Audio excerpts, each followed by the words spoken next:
Hi, Internet. Oh yeah. Yes. We're old. I just want to remind the chat, we're old. I remember playing the first Kirby on the On the what? Game Boy. Okay, you cut out. I just heard game. On the game. Very On the game. specific. I played the Kirby thing on the game machine.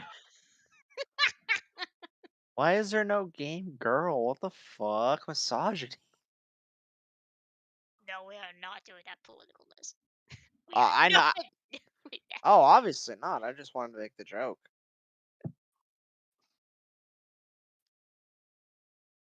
I never gave a fuck about it.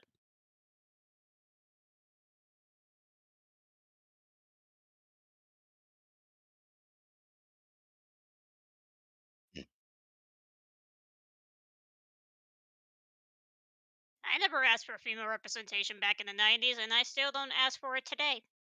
Besides, we have Samus Aran, the badass female character that ever was.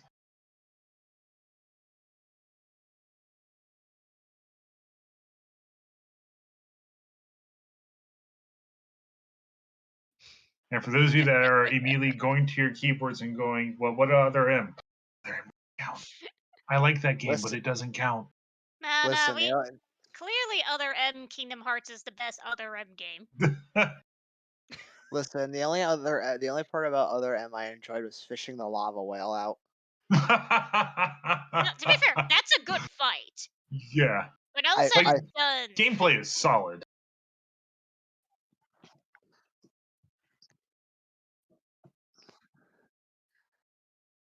I felt like I was fishing a Magikarp out of the water with a super rod. So that means every time what kind of Magikarps have you been fighting? So does that mean every time it roars, it just says the King of Carp Magikarps?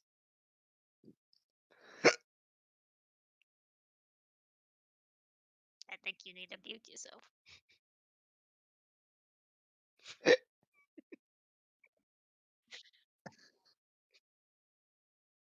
Me or him? Yes. Because it's a chain reaction.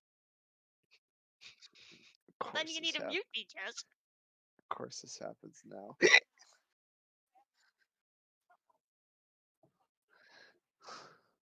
Darn it.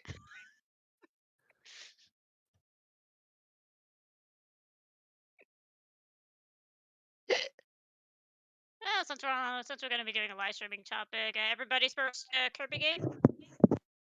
Well, I just said mine. It was the OG Kirby.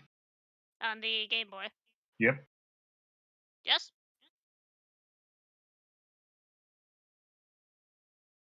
Hiccuping Ryuji?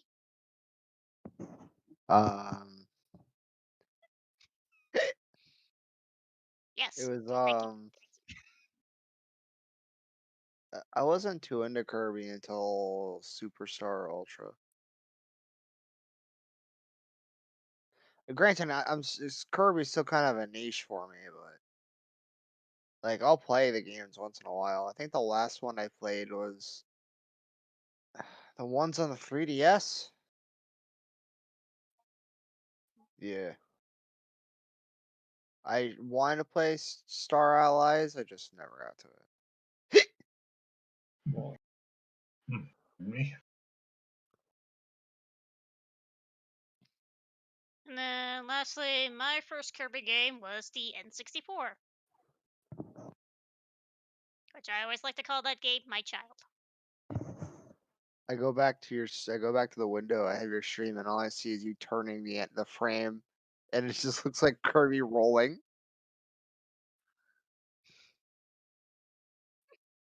No. No, thank you.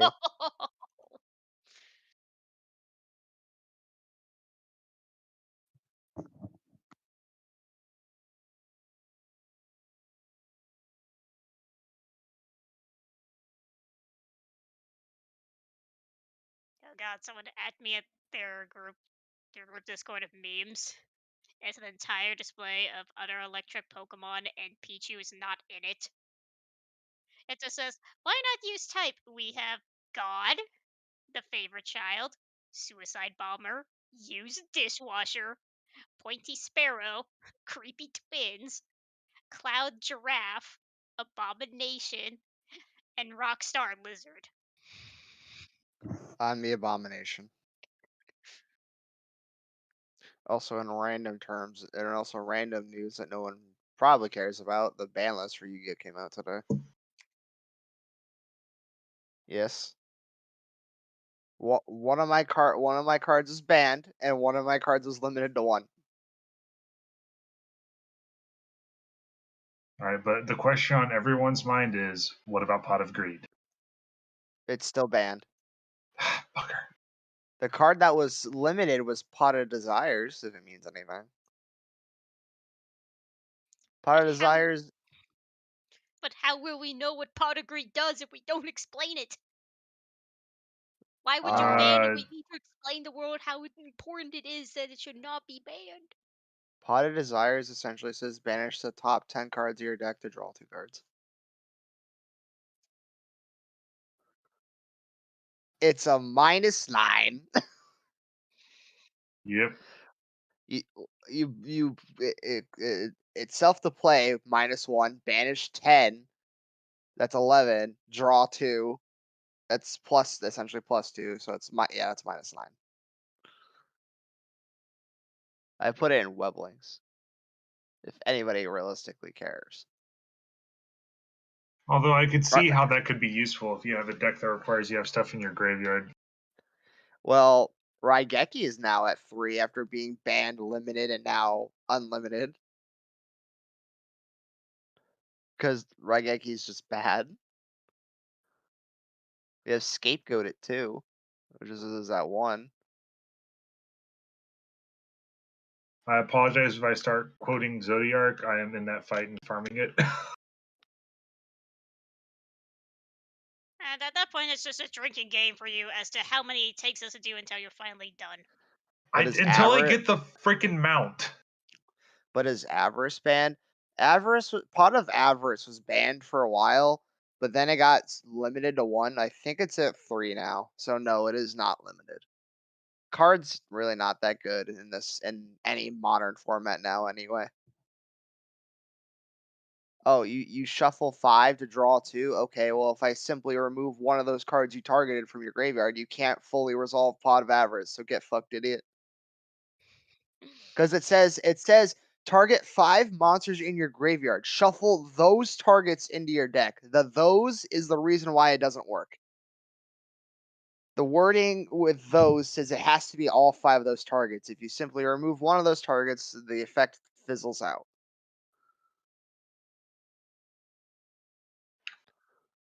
Well, that's the whole point. It's not supposed to be like terribly good. Just like how I was trying to set up a combo play, then my opponent said, "Hey, you know that card that resolves in your graveyard? Yeah, I'm gonna remove it because I drew the card that says I remove a card from your graveyard for turn." I was fucking pissed. I set up the combo perfectly, about to execute it, and then the guy's like, "Nah, I'm removing that from your graveyard." I was mad. Of course, they always have it. They always draw it, but meanwhile, I can't seem to draw any of my outs. So fuck me, I guess.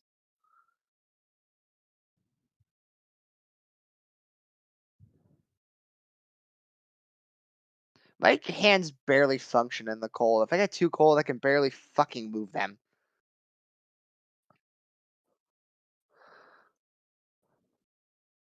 Oh, so using your what remains of strength you have, opening cans and bottles.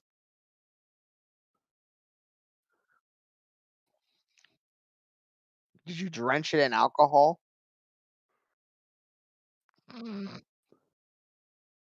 Damn. For and that's that's the most exposure you've had to alcohol as a non-drinker, I imagine. God,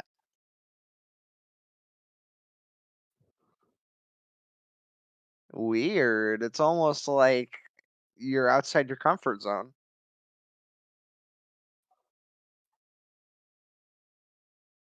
Yeah, so do I. Except I've known that from just family.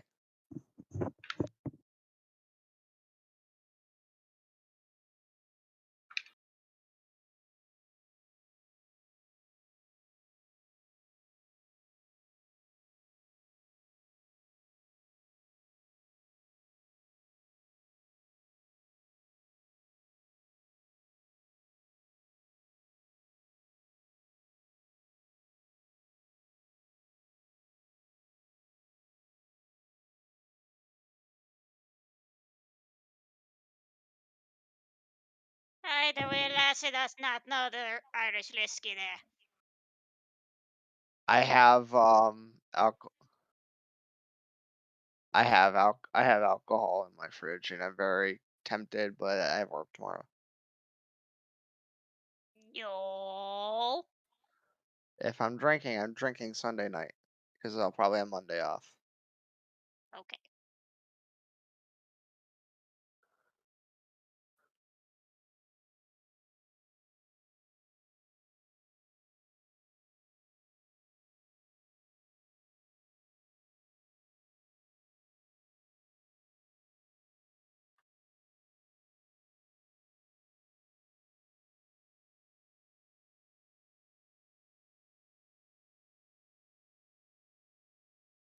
As long as just watching Shrek on stream, I'm pretty sure this violates some form of terms of service.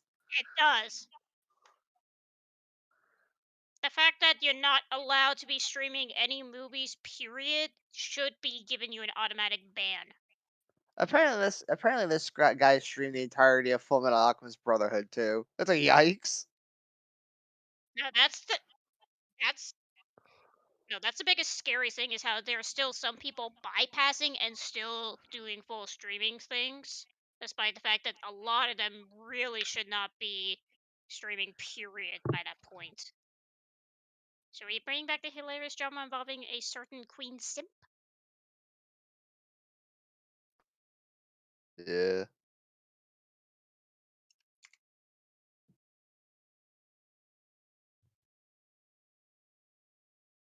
Yeah, new reports on the Brody report. Want me to read them out loud? I'm gonna read today's report. Let's see. A delicious cookie can tastes terrible if you think other people hate it. I feel like I need a description. Let's see. These two words can ruin the taste of a cookie, study says. I don't know. It's not surprising. If he's in this call, I'm gonna have to greatly apologize and have to send in this report.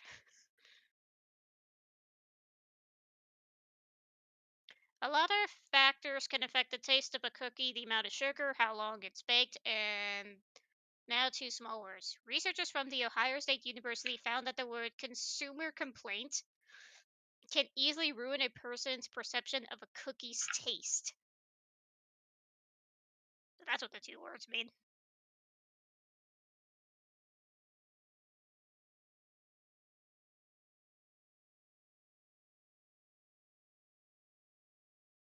Let's see. 7 Little Debbie snacks are getting their own ice cream flavors.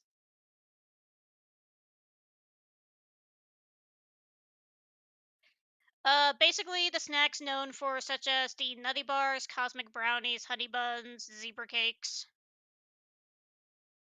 Or the best put into layman terms, if you remember the commercial that they said, "My Girl," that's usually the song that usually commercializes her brand. So now imagine all those snacks that you see being ice cream flavors. Some could probably work, others I might question. I don't know. Do I really want honey buns as an ice cream flavored?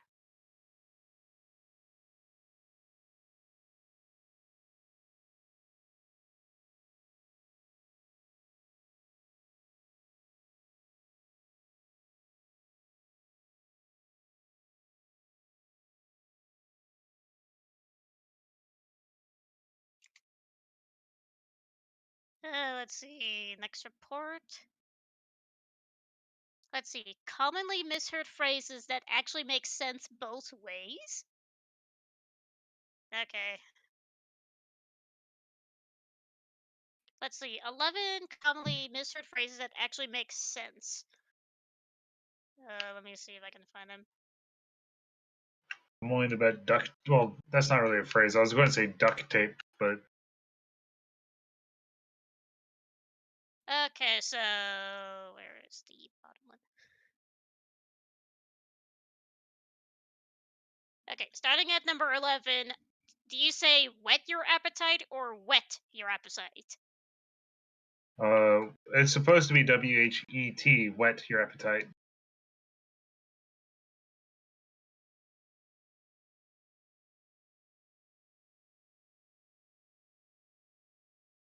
Andrew? What?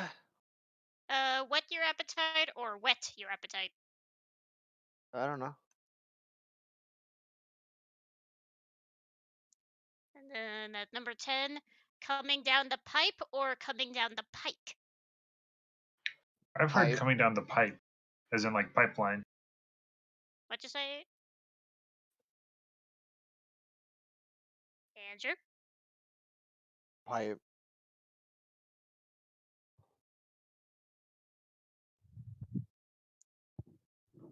Number 9's an interesting one. Bold face lie or bald face lie? I've always heard it bold, but I'm pretty sure the original one was bald.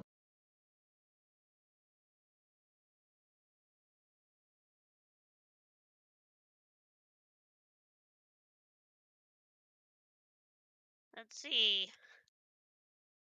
Number 8, bad rep or bad rap? Bad rap.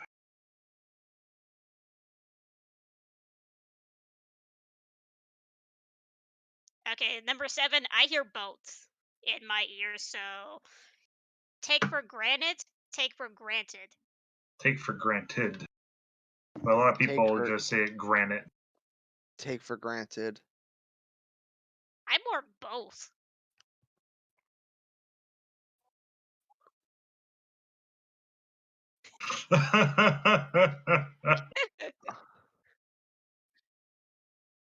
Granted, how'd you know?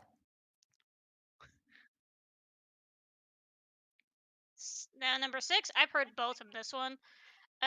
Deep-seated or deep-seated? I haven't really heard that Seated. phrase too often.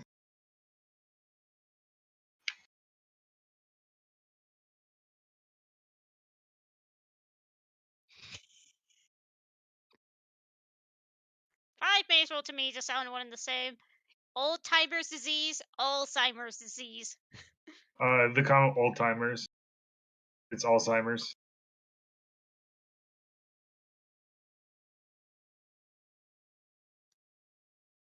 I kind of actually hear both of these for number 4. Last stitch effort or last ditch effort? Last ditch.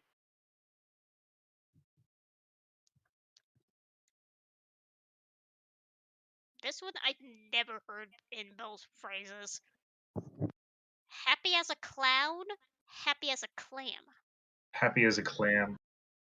Clam. I've never heard of the happy as a clam in my life. I'm not used to the phrase happy as a clam, but if you told me happy as a clown, I rarely hear that.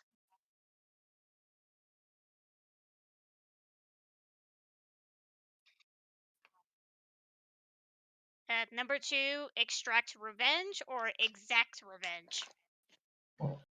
Exact. I can kind of hear both.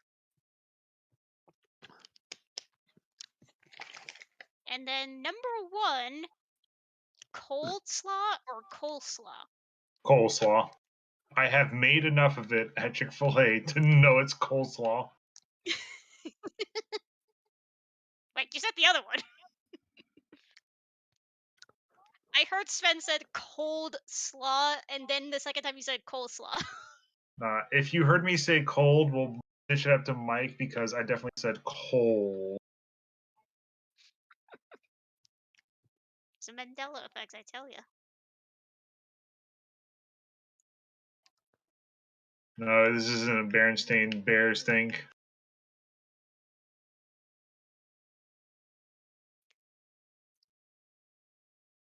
Yeah, I don't want to do this next report. I don't Then like don't. this. But then I'm gonna do the last one. This is an NC-17 scenario. So the U.S.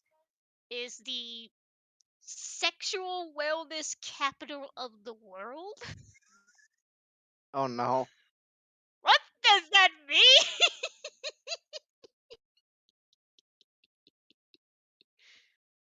Am I gonna get you banned?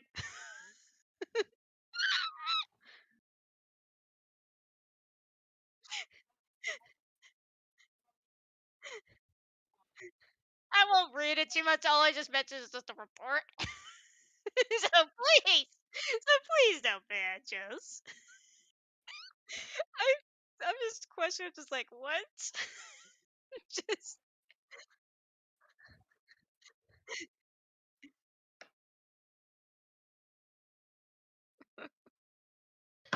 no, that's all the Brady report.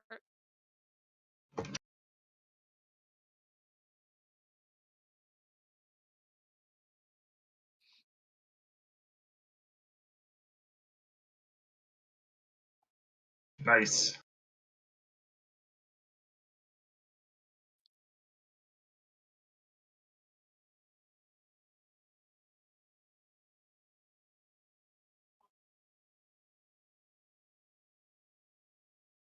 I can tell.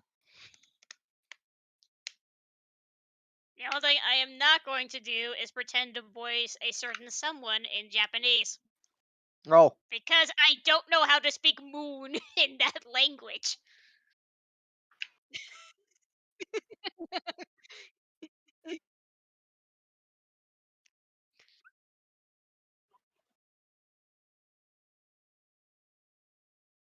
No, that gets to the fun point where it's like, I still would like to imagine that in English. I would just laugh so hard. I say, okay, who's the voice actor that's gonna go English? I want to find him at the nearest convention, bring you over, just so you could be like, thank you, and by the way, I'm gonna punch your face right in the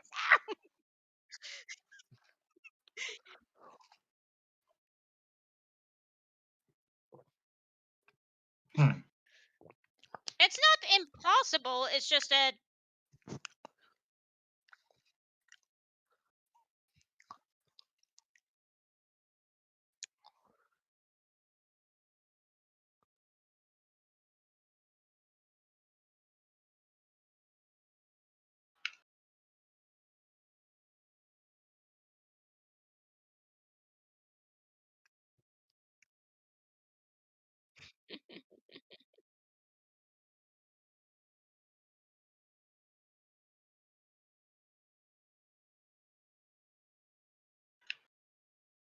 I can easily imagine, especially for the second game, it'd be harder to do English, especially going based on the original 3DS. Yeah, have fun trying to pretend to say, please speak in English during the final song.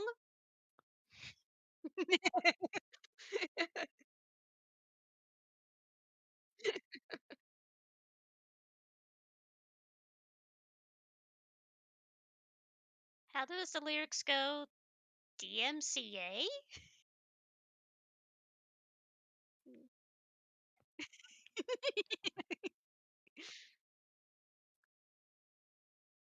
And just like that, the stream got demonetized.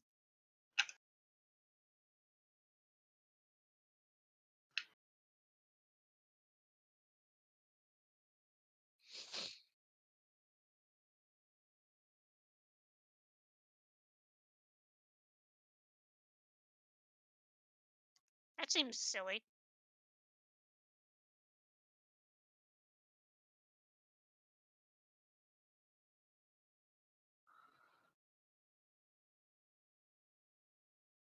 It's like, oh, sure, ZX, you can't show the animation, but ZX Advent? Nah, that's okay. Who cares about ZX Advent?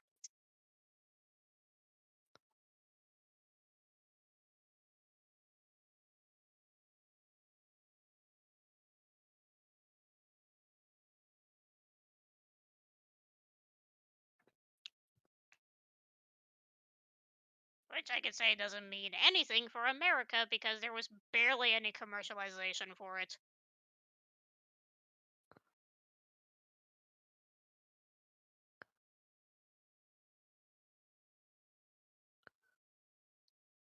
As last I checked, the closest advertisement you had was on a goddamn magazine.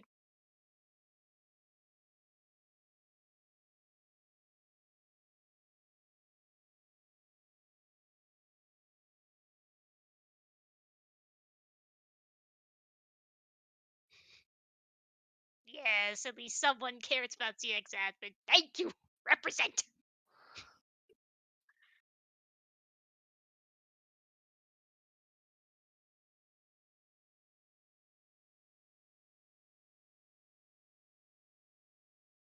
For better or for worse.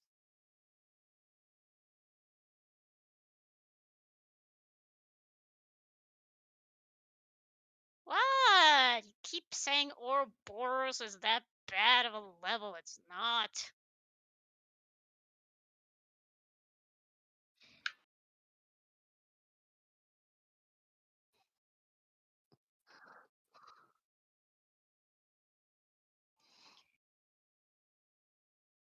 Could they just fix it where that they should have only just done damage? Yes.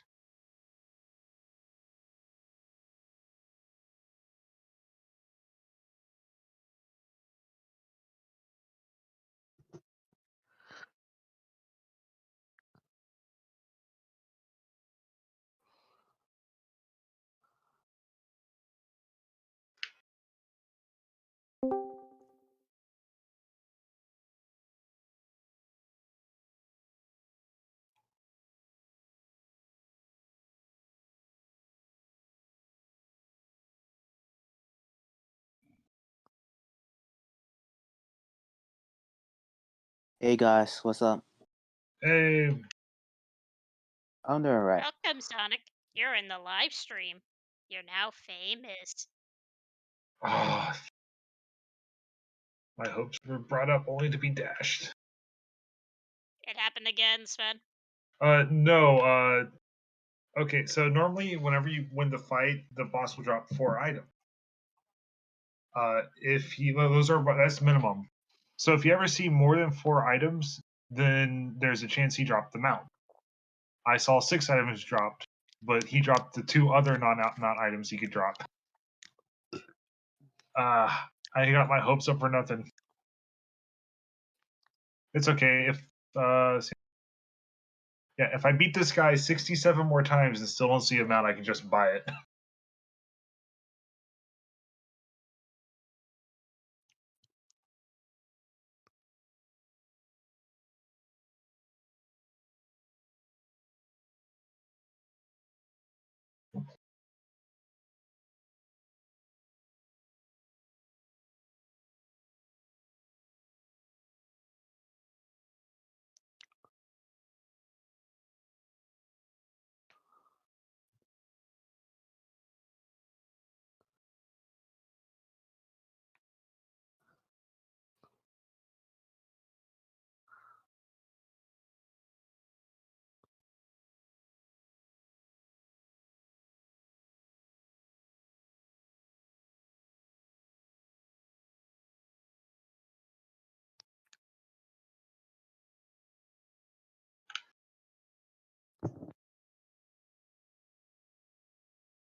Yeah, but the hard part is trying to think of how many questions to keep this conversation going.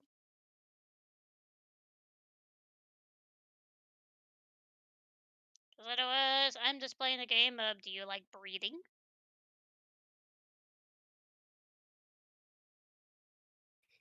But can it breed? Quote Hojo. So here's a thought I have had, and it's dumb, but I can never get it out of my brain ever since I had it. If you look at the Triforce from The Legend of Zelda, it's basically just cosmic rock, paper, scissors. Because Ganon is always kidnapping Zelda, so power trumps her wisdom. But Zelda's always commanding Link, ergo, wisdom trumps courage. And Link always beats Ganon. Timeline, we'll get to that later. So courage trumps power. So it's Fire Emblem.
I know I memed hard about Scholar only getting a movement utility and Endwalker, but dear lord, that has been a lifesaver in some of the movement mechanics and high-end content.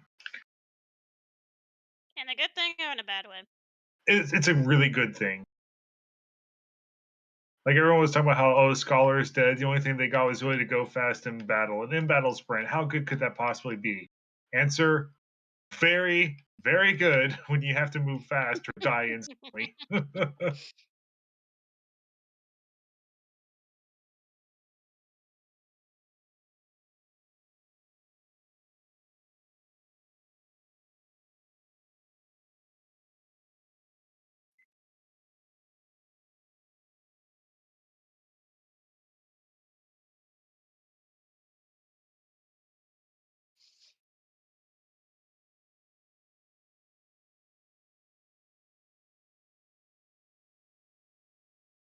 Welcome back. Welcome back. Welcome back.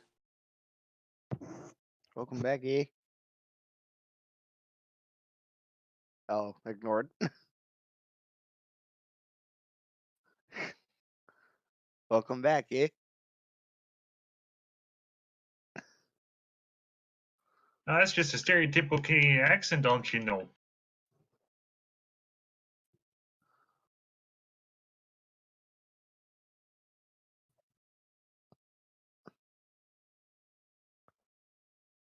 Get that evil away from me.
Something like that. Yeah, that's right. I So I think there's supposed to be a Nintendo Direct somewhere in February.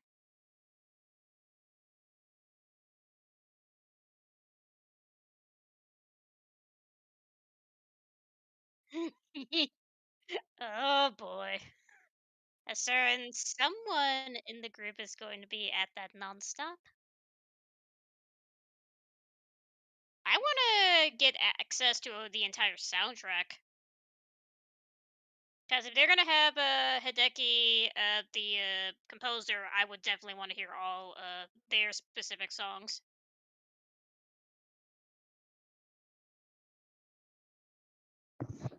Alright, I gotta go to bed. I gotta be up in the morning. Good night. Hopefully the stream goes well.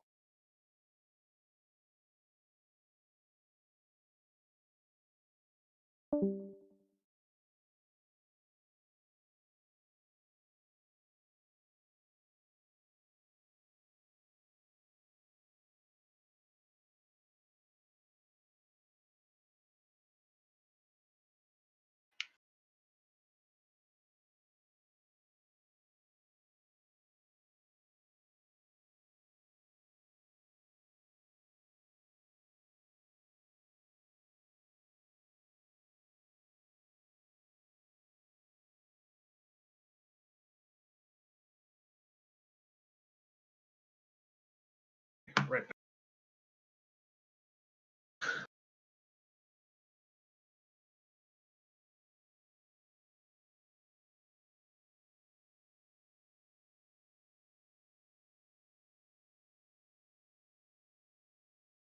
I was almost I about to think have a stroke because when I heard the word lunar, my mind was thinking nights. Because I was gonna have a fucking heart attack. I'm gonna be like, I don't hear the nights. Why is there no mention of lunar nights?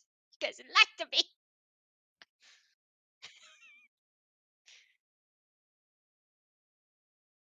That's not what I mean. You can keep your Toho. I'm talking about Lunar Nights, the one game that pretends to be a Boktai game and lies.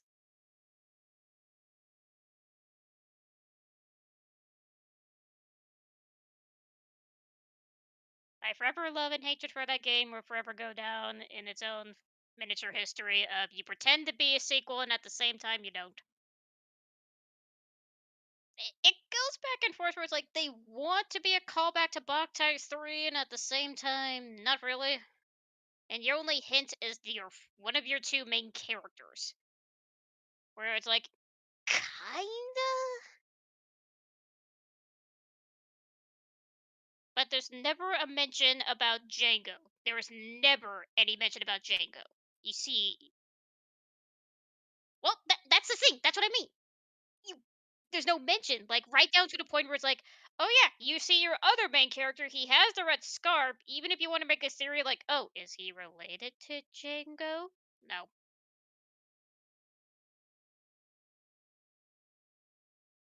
All you have as far as reference is just some few people who pretend to say they know who the dude in the sword is, as well as the fact that Otenko, who is now called Toasty, it's a dumb name, I know,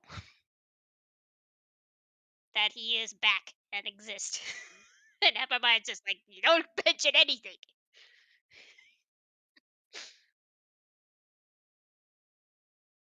Still not as weird as the way of replacing the how to do the whole purification system. You've seen how it does in Battle Number 4. Yeah, let's just say forget that. Just put him in the coffin. Let's send him to fucking space and use a satellite laser using the power of the sun.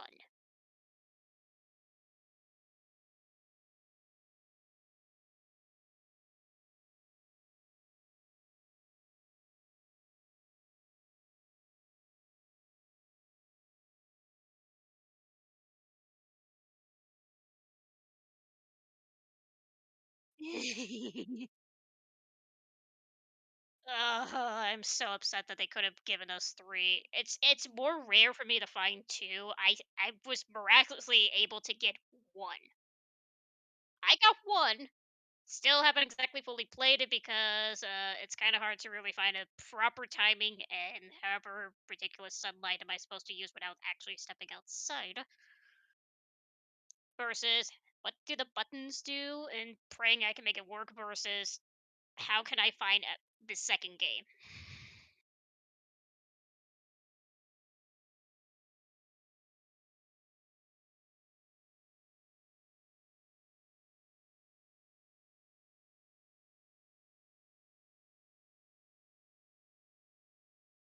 I wouldn't say the story orbit of this Lunar Knights isn't too bad. I still like to think it's the weakest out of them all, but that's just me. What happened?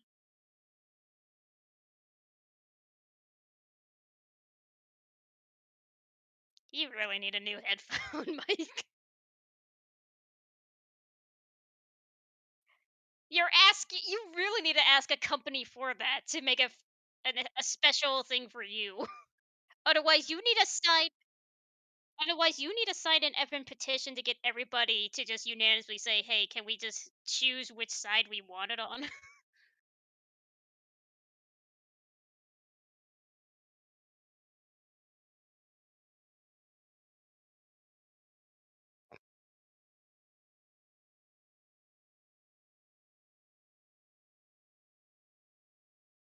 And then I'm gonna go into spoilers of Lunar Knights, so I apologize to anyone who gives a damn about Lunar Knights, but how do you feel about the final boss being an alien? They try to explain all of the quote unquote vampires. It's a weird, funny description where it's like they're kind of vampires at the same time not. And it makes no weapon sense when I'm pretty sure you've seen the first boss fight, Sonic, where that literally the first boss fight is a giant centaur thing.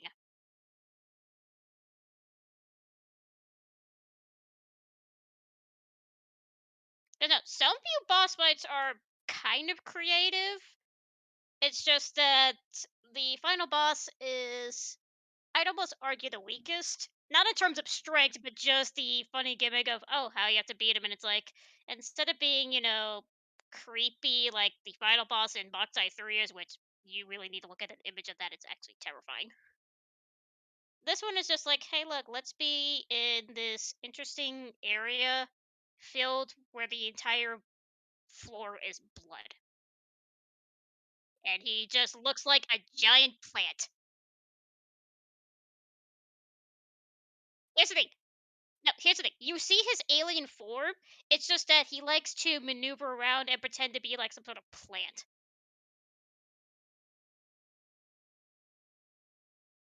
I know the biggest cop out is when you do the pile driver in Lunar Nights at the end.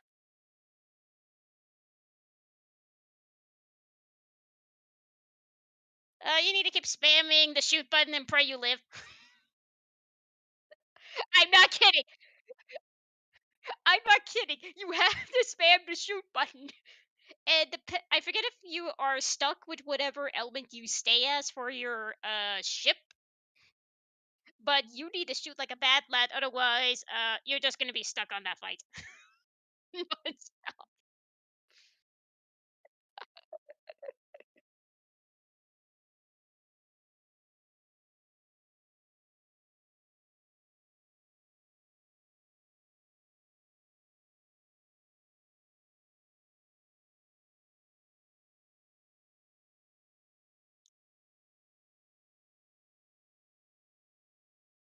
Can I call that game the black sheep of the entire series? Yes. It is definitely a black sheep and then some. So much so it's not even a sheep, it's a goat.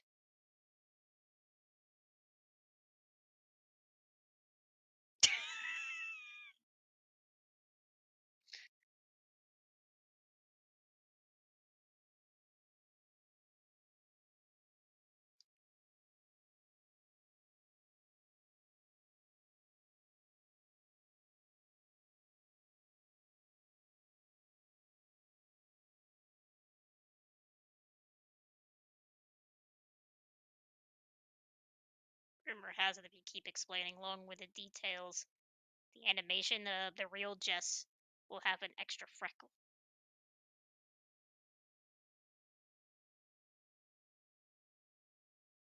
Somewhere along those long-winded Mega Man explanation, a freckle is gonna slowly come right onto the very tip of her nose.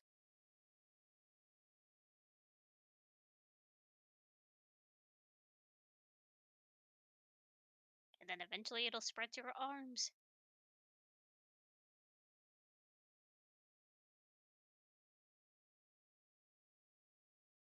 I think it's more scary if you try to put a pin on every freckle that you have on you, wake up the next day, and then just randomly see a new freckle.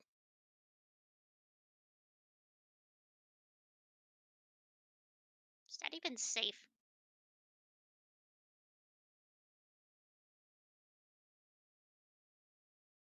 At that point, I'd slowly call it a mold.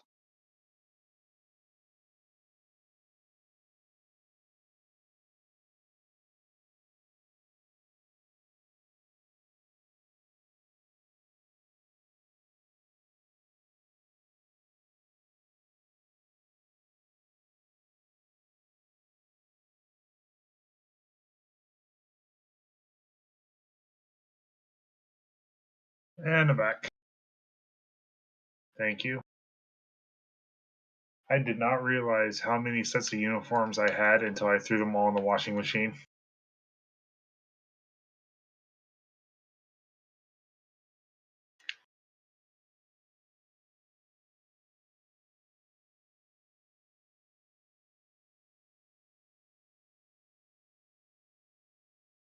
I will never understand the Pokemon egg moves because I was trying to hope and pray Gibble would learn Dragon Claw. It did not learn Dragon Claw when hatching the egg.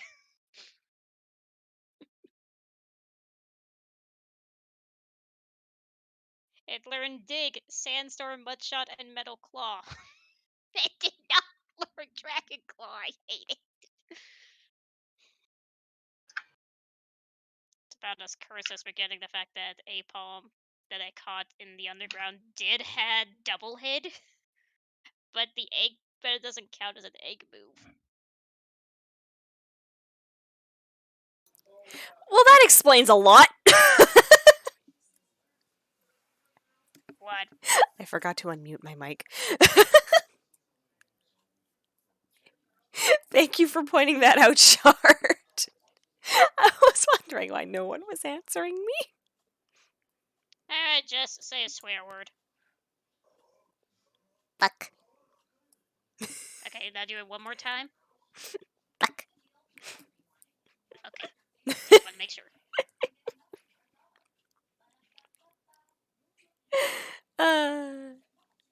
If I really want to test a mic, I could just say a certain thing that'll piss off Jess. No.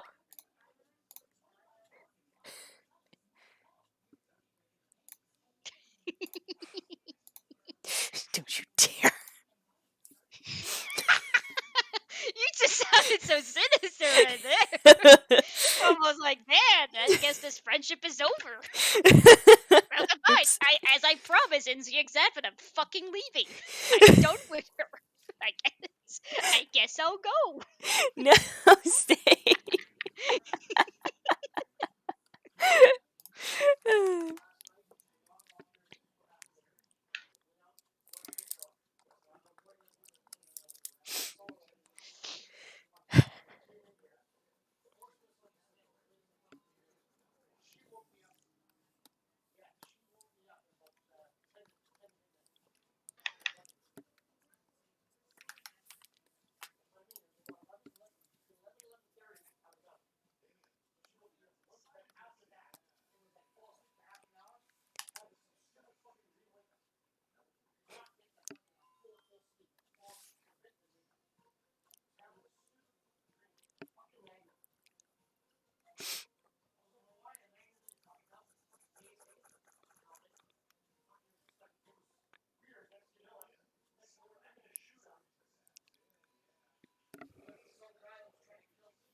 Hmm.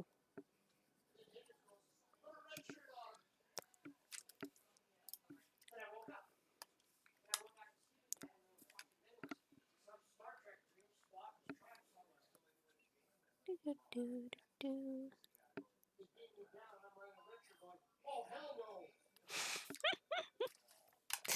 Hearing Dad's conversation about his dream he had.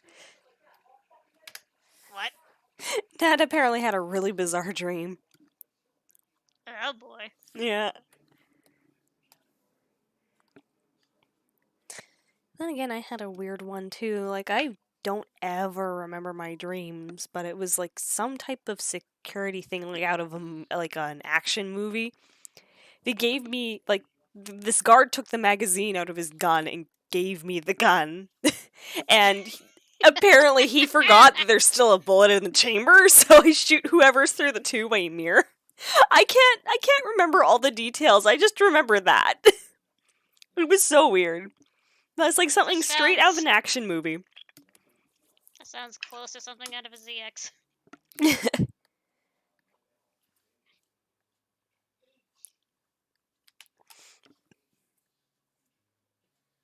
Okay, yeah, it still moves.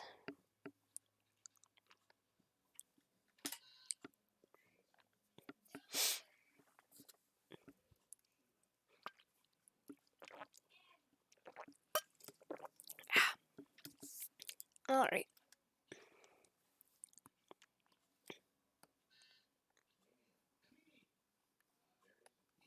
I feel like half my mind I would need to have a dream journal, but the hard part is trying to remember what exactly happened in that dream and whether or not if it's even okay to write it down. Yeah, no, like I know I'm experiencing a dream because it does feel like I'm going from one world to the next, but I can never remember what that dream is. It's just recently I have been remembering bits and pieces. Sometimes it gets to a part in your head where it's like, I don't know if I want to write that down to remember many years later, where it's like, oh yes, that one time on this particular day, for some reason in my dream, I started having sex with it, and then it's like, nope, we're gonna forget that. We're gonna forget that. It Yeah. never happened. I don't think I want to remember as to how or why it just did. Yeah. Anyways, we're doing well there, Hot Pocket. That's a fun word to say, and I don't know why.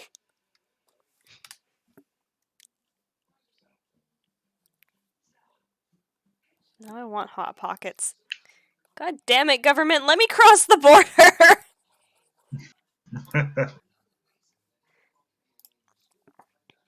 Without all this obligatory stuff. All this stuff. It's so dumb. Like, in order to head to the States, as far as I've been told by everyone who's gone across, they just ask, are you fully vaccinated? Can we see your vaccine card? Okay, away you go. Coming back into Canada, you need a negative PCR test, you need to be fully vaccinated, and you need this app on your phone so they can confirm all that. It's like, why? Why the app? I don't know. I thought it was dumb enough when the fact that it's like, oh yes, please have this vaccination card. Yeah, like, But it's also, so please cumbersome. download this app that might potentially have malware. It could be something that China wants to look into us. Yeah, I don't know anymore. Hi, Green Draco. Draco. I pronounce it Draco. Dracula. Sure.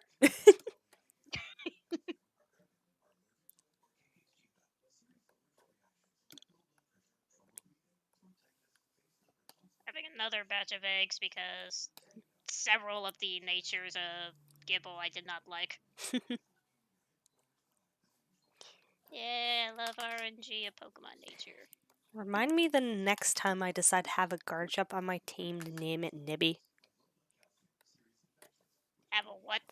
Next time I have a Garchomp on my team to name it Nibby. I can tell you if you want the best nature, you want an adamant. And I'm being called again. I'll be right back.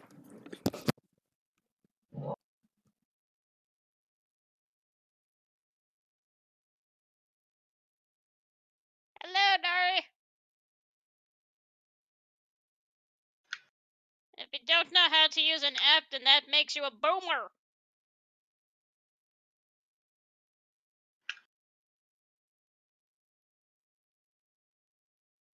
Out of a lot of ridiculous apps that should not be on the phone.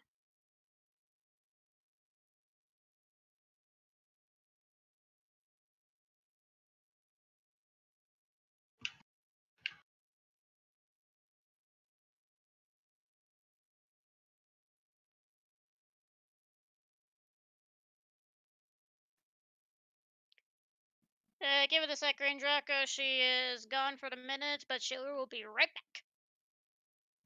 back. I'm back. Welcome back. Thank you. You have a question. I see it.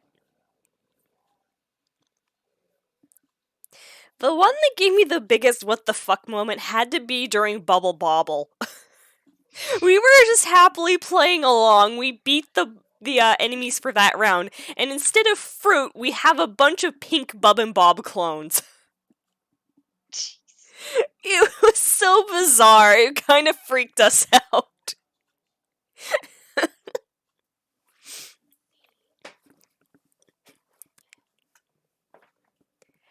To answer your question, Dario, if you legitimately do not have a cell phone because some of the elderly folk don't, they make you print it out.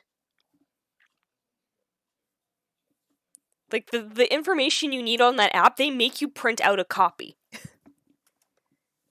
It is boy, what do I begin dumb. my tyrant source when it comes to old people not understanding how coupons work? And the hard part is just, like, we try to explain to them about, like, how, oh, you need to use the phone on the app, because they try to simplify it and make it so easy that anyone can do it. Yeah.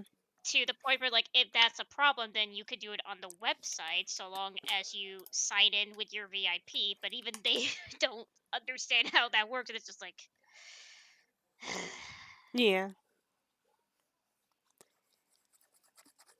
Yeah, I think the grocery store here does something in a similar fashion. You can have the app on your phone and collect your reward points, but you can get a card as well, and it's still connected to the same account number, which I think is a nice trade. That's the thing that's the hard part, is most of the time you gotta try to register that onto your, either like your phone, or just like if you're doing it on the website alone. Yeah. But you didn't bother bringing, but if you don't bother like bringing anything, because like the big deal in the end is that either remember your phone that is connected to your VIP, or bring your VIP and pray that you don't remember like your phone number and all that. Yeah, I think I liked it better when they just used your phone number, because honestly, it's the best method. It's the way we check our VIP accounts at work, is we use either the last name or the phone number. I'm used to just still bringing my card regardless, because it's in my wallet and I'm not gonna forget it. Well, if you don't have a printer, I think they're outright hooped. You're stuck in the States. Which I think a lot of my customers really didn't care. It's like, what's the worst they can do if we get stuck? Send us home. Because they're not wrong. Like, if you're past your visitation rates, the worst they can do is send you home. Just make sure you give me that gift basket. If you're gonna send me away, at least give me a gift basket.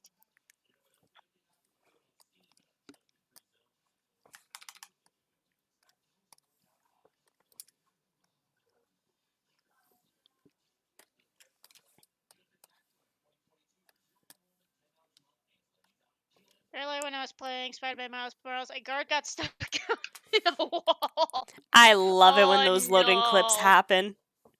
Oh no. Yeah. Oh yeah, no, when you mess around with the loading zone of hitboxes, it is so much fun.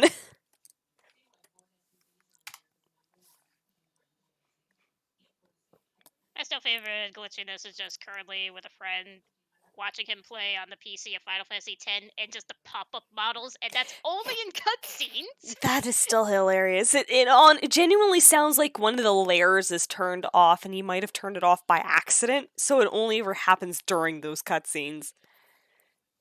I just found it just hilarious how that just happened. Just the fact that it's like, yes, let's get to the cutscene where we're gonna slowly be seeing the shoe puff for the first time, and all you just see is Tita's hair with the lines just going with that. Whoa, what the? Yeah.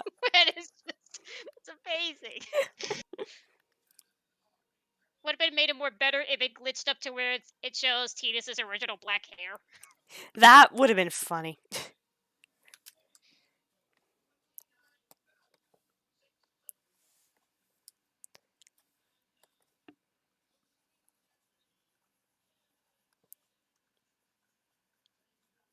A long time ago when I was playing Metroid Prime 2 Emperor.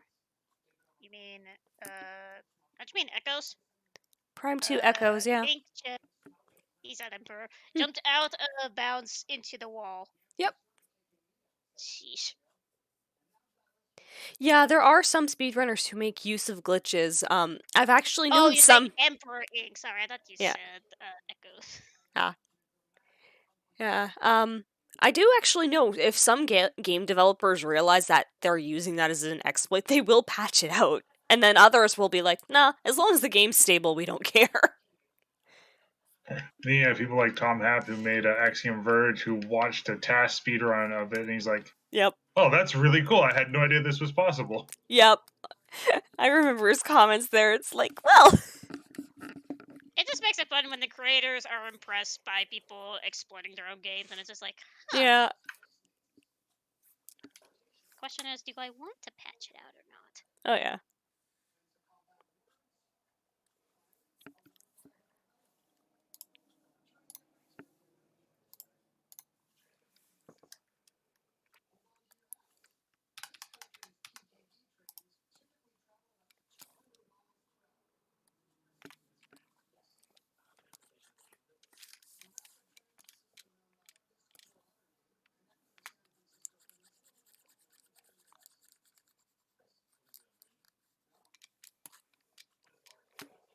I think I'm better off just resetting that.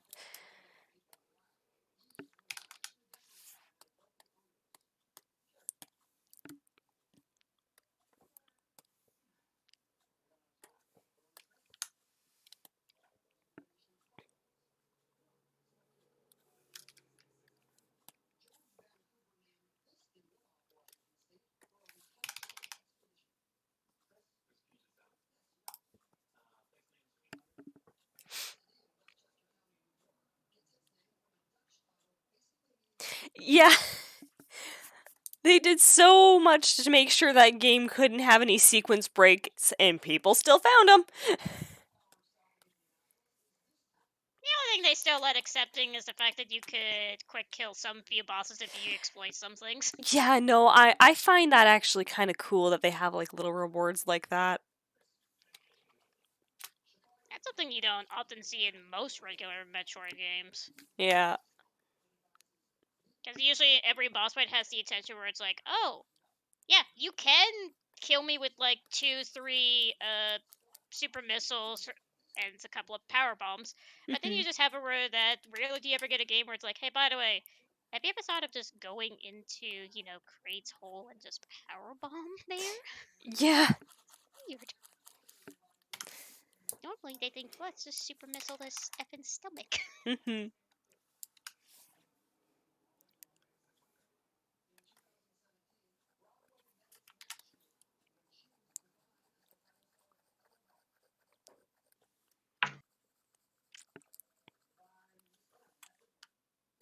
What's his name is in chat? Mm-hmm. Omega. Oh, hey, Omega. Been a long time. Ah.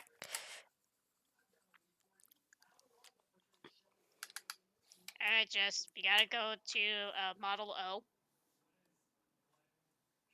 You need to get rid of Omega once and for all. Nah. You just gotta remind the chat as to where do you find Area F, and then eventually you have to go find the area That's where why you it can looks find weird. Omega.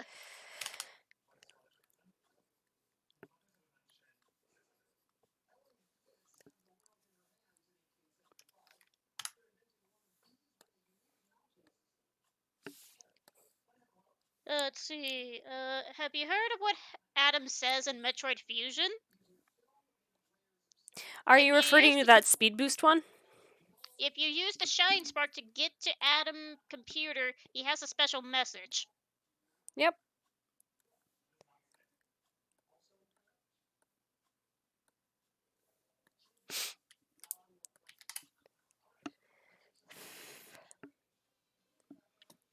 me a sec here. I have to get some background noise on my side.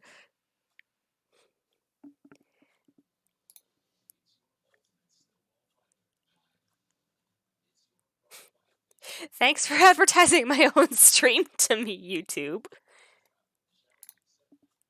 Wait, what? I go onto the YouTube homepage and it shows him streaming to me.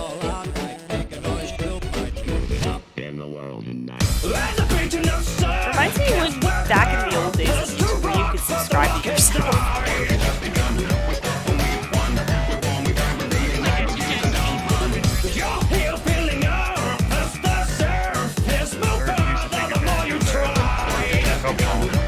Yeah, well, I never did it. I just found it funny that you could do it.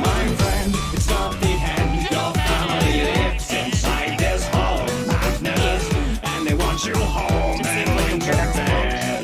They had a plan for you all along, and you reside inside this shackle and hide. You better look on the mastermind will consume your mind. Until something goes right, please come out from the corner where you hide. We'll pick you up when you fall out of the entire mall. Let's talk till the sun Oh goes yeah, no, down. they'll spend days telling me months mastering what he specifically on. One of my favorite videos is and it's literally a guy that's 5,000 Marios and he runs them and defend them at the same time. Whether they succeeded or failed.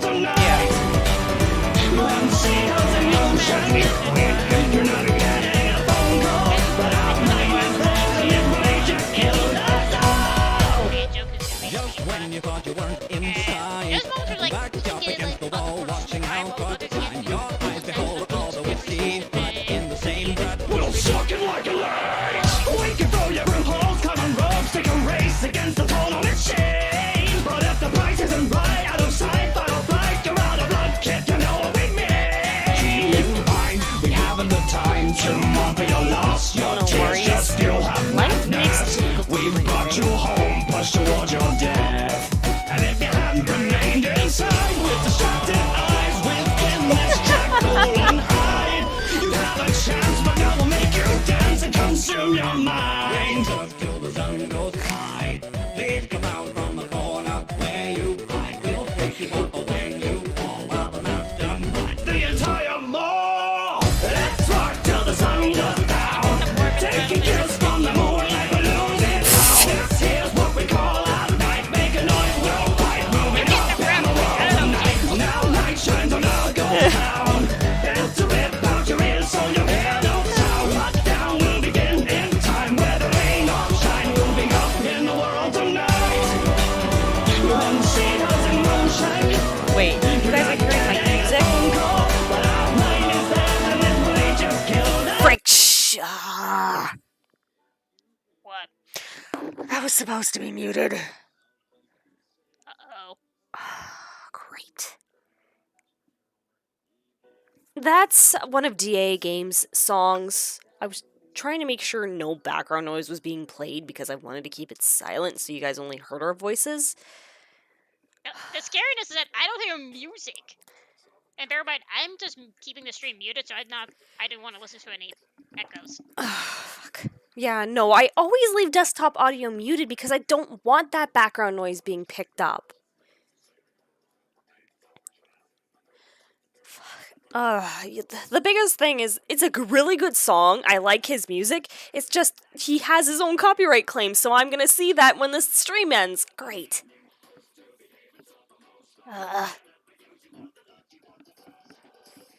Yeah, unless you want to do it like last time and just delete this. I might just have to say screw it and start over. Alright, from the beginning, let's grab our scripts, guys. We've written this down in advance. No. The copyright claim will go to the right person. I'm not going to complain too much about that. Thank you for pointing that out, Dario. I didn't want that happening.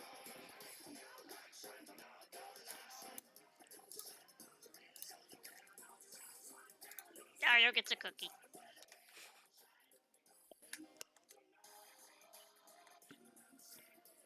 And my mic is still picking it up. There, it's better.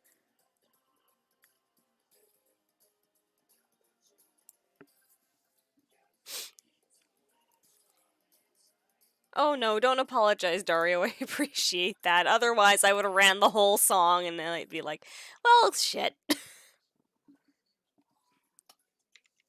Yeah, no, I honestly have no problem. As long as the claimant goes to the right owner, I have no problem with copyright claims because I do not own anything but my work and my voice.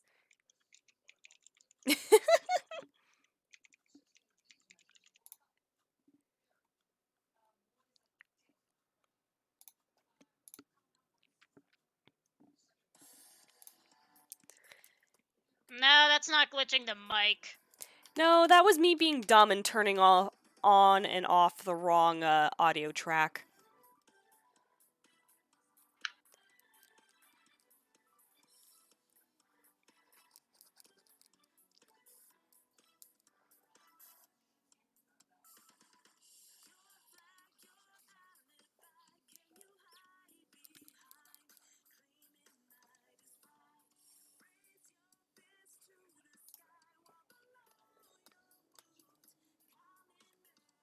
Glitching copyright.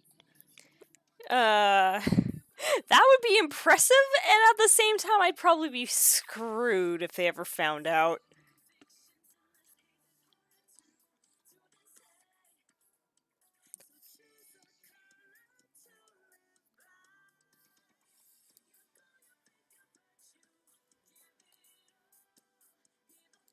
I don't know why, but I've been wanting to play Persona 5 again. Which one? The only one I've got. You have two. I know I have Strikers, but I'm talking about vanilla. You stop dancing all night? Yeah, I have that too. And you have three! Yeah. I'm talking about vanilla. Oh, you want some ice cream? No.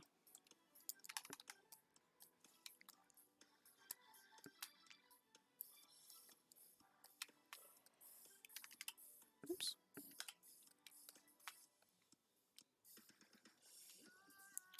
Oh, finally, Gibbo gets a good characteristics, gets a good nature, but not the best characteristics because it's mischievous. Whee! I will never understand the RNG in Pokemon and me. Yep.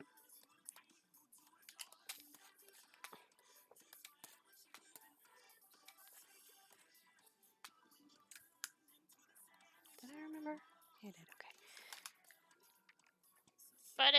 But Dari, if your videos are copyright claimed, then how can I do the 1-800-MOMO-GLE? Yeah, no, I think a lot of the copyright system still has some really big problems, especially after what apparently Toei Animation did. Hello. Long You're story forever short, evil Toei Animation. yeah, long story short, they bypassed YouTube's copyright system and made claims themselves. At least based on what I remember hearing about. You'd have to read the whole article about it. And never forget the reviewer who just wanted to again, review every as far as anime goes. Mm-hmm. And all of them are transformative, mind you. Yeah. But the dude kept getting copyright strikes despite the fact that he's a reviewer. Yeah, he was legitimately doing what he does. Like, he was in every right following the rules. The same argument could be said back Yeah. when Team 4-Star was trying to just, do their own parody. Like, a lot of people who like to do parodying of bridge stuff, Yeah. it's meant to be just for laughs and shits and giggles. Yeah, it's solely for entertainment purposes. Were not making a profit on it. The only profit they were making were on their editing. That's it. To the argument, you could say they had their own jobs, but even then, people would give them money just for the fact of how good that they'd done their works. Yeah. And to be fair, like, they have good... I'd say Team 4-Star has yeah, very is good this starting recognition point? to the point, even when they're not doing Team 4-Stars, a lot of them are doing fine on their own, especially Oh, yeah. Takaha doing his VR thing. Yeah, no, like, that is the wrong color. They are doing their own thing. Like, I actually really like the little animated things they've been doing with 3D modeling and animation. Those have been really fun, and they can just have so much creative freedom with it. It's great.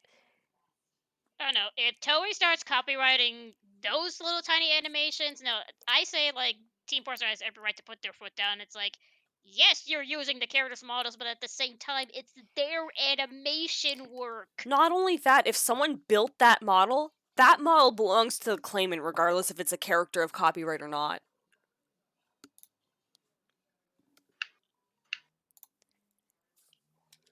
That's why a lot of fan animations will build their own assets. Yep. It's the one kind of moral gray area when it comes to 3D modeling and animation. Because we technically drew the asset ourselves, henceforth it from the ground up, henceforth it belongs to us. The only thing they could claim would be the character and its personality and some of the appearance, but if the model was built from the ground up, they don't really have a leg to stand on.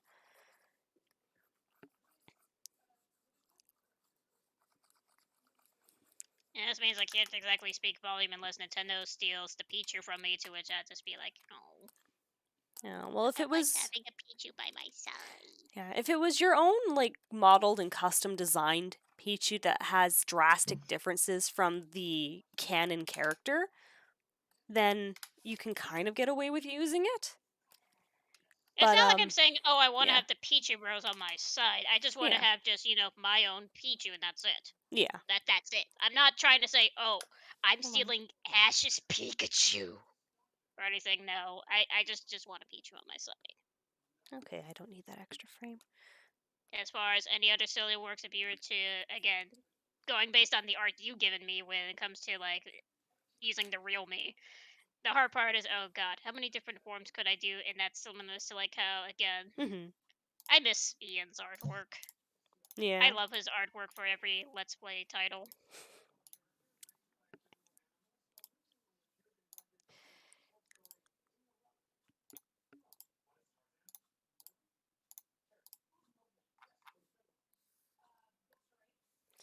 There we go.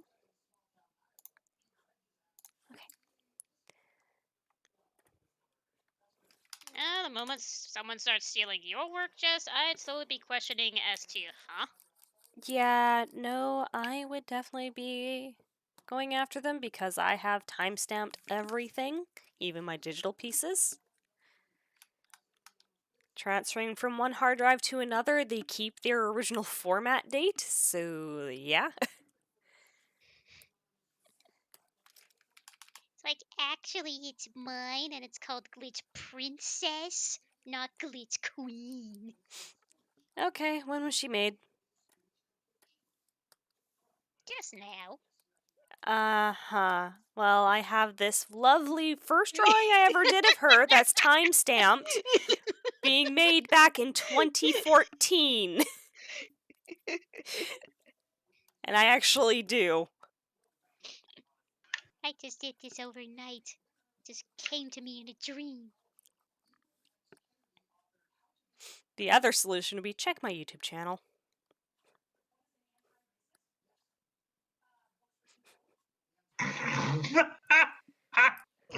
Everything okay, Spud? Yeah, I just watched a guy backflip off a cliff in this fight. Oh man, I would be lying if I said I hadn't done that before on Red Mage. That is great. Yeah,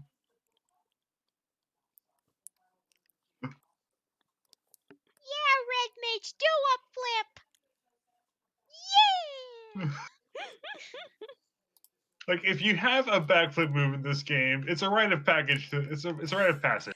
You Yeah. have to backflip yourself off the ledge once in a hard fight.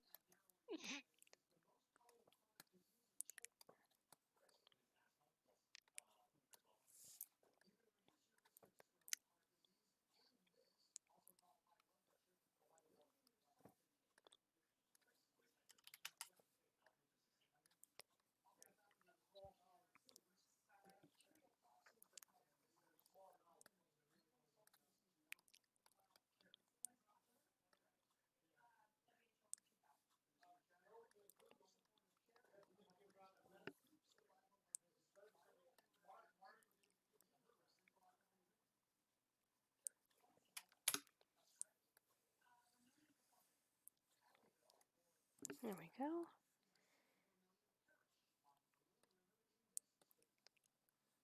Where did that start? Over here, okay.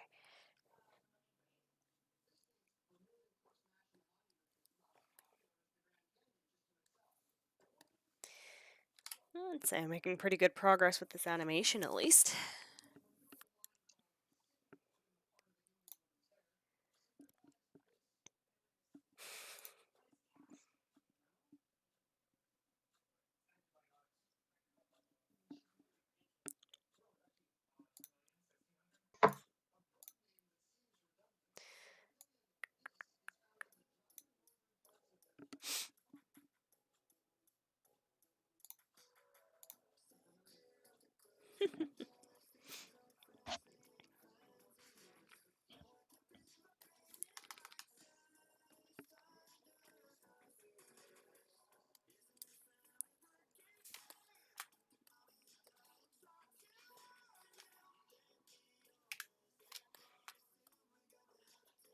I forgot to draw one of the eyebrows.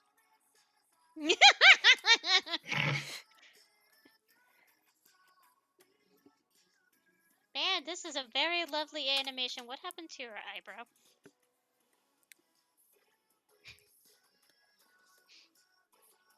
Hey Jess, if you look at this time, you forgot to draw the eyebrow.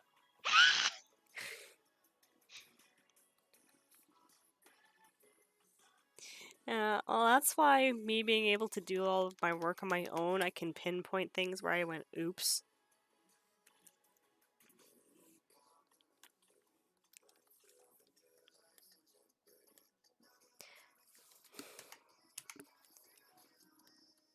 Come a long way becoming with 2D animation. Now it's just a matter of when does she do 3D animation.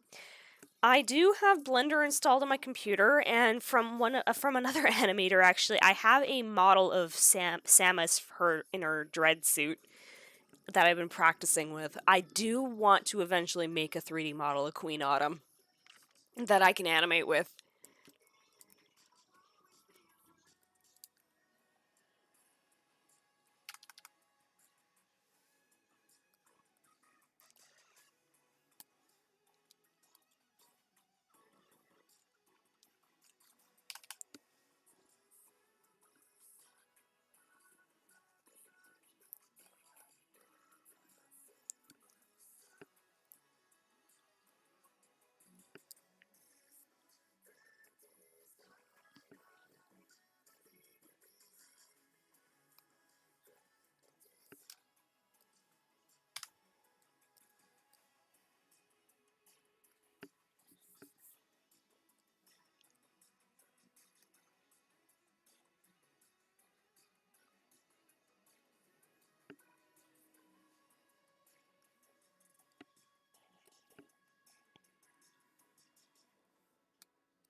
Hiya. Hiya. Hiya. Hiya. Hiya.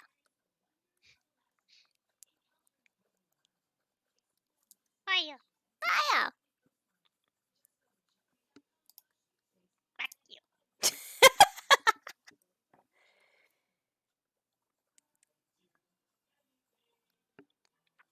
Oh my god, Kirby's finally gonna speak English. Heck you. God, where's Wonder when you need him? His Hispanic Meta Knight is amazing. I'm still bewildered as to the direction of Meta Knight being Spanish. Yeah, like if you actually listen to his Japanese voice actor, sounds very normal. 4 kids, let's make him Hispanic. I just want to know, what was the direction? Like, I you know, look at Meta Knight, you think, ah, yes, taco me a meal. It's just like, what? Yeah, no, I've been watching the Kirby anime again in Japanese with English subtitles because hell, my Japanese is getting a little rusty. I have an opening in the line somewhere. And then I watched one of the 4Kids episodes, or excuse me, Foxbox episodes. And they cut a lot of content and changed a lot of lines. Yeah, I never forget some of the few things that they still kept, such as the first episode of all the bones of the sheeps. Yeah, like that was fine. The section where Kirby holds a gun. That They one was censored kind that of out. justified. They censored the gun out, but they keep the first episode where the giant octopus is sucking all the sheep. Yeah, and all the bones fly everywhere.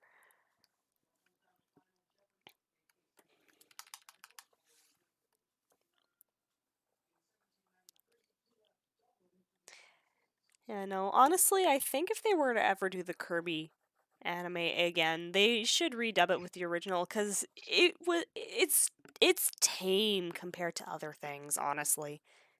Alright, which one of us do you want us to do the jiggly voice there, Omega? Jigglypuff! My throat's too bad for it.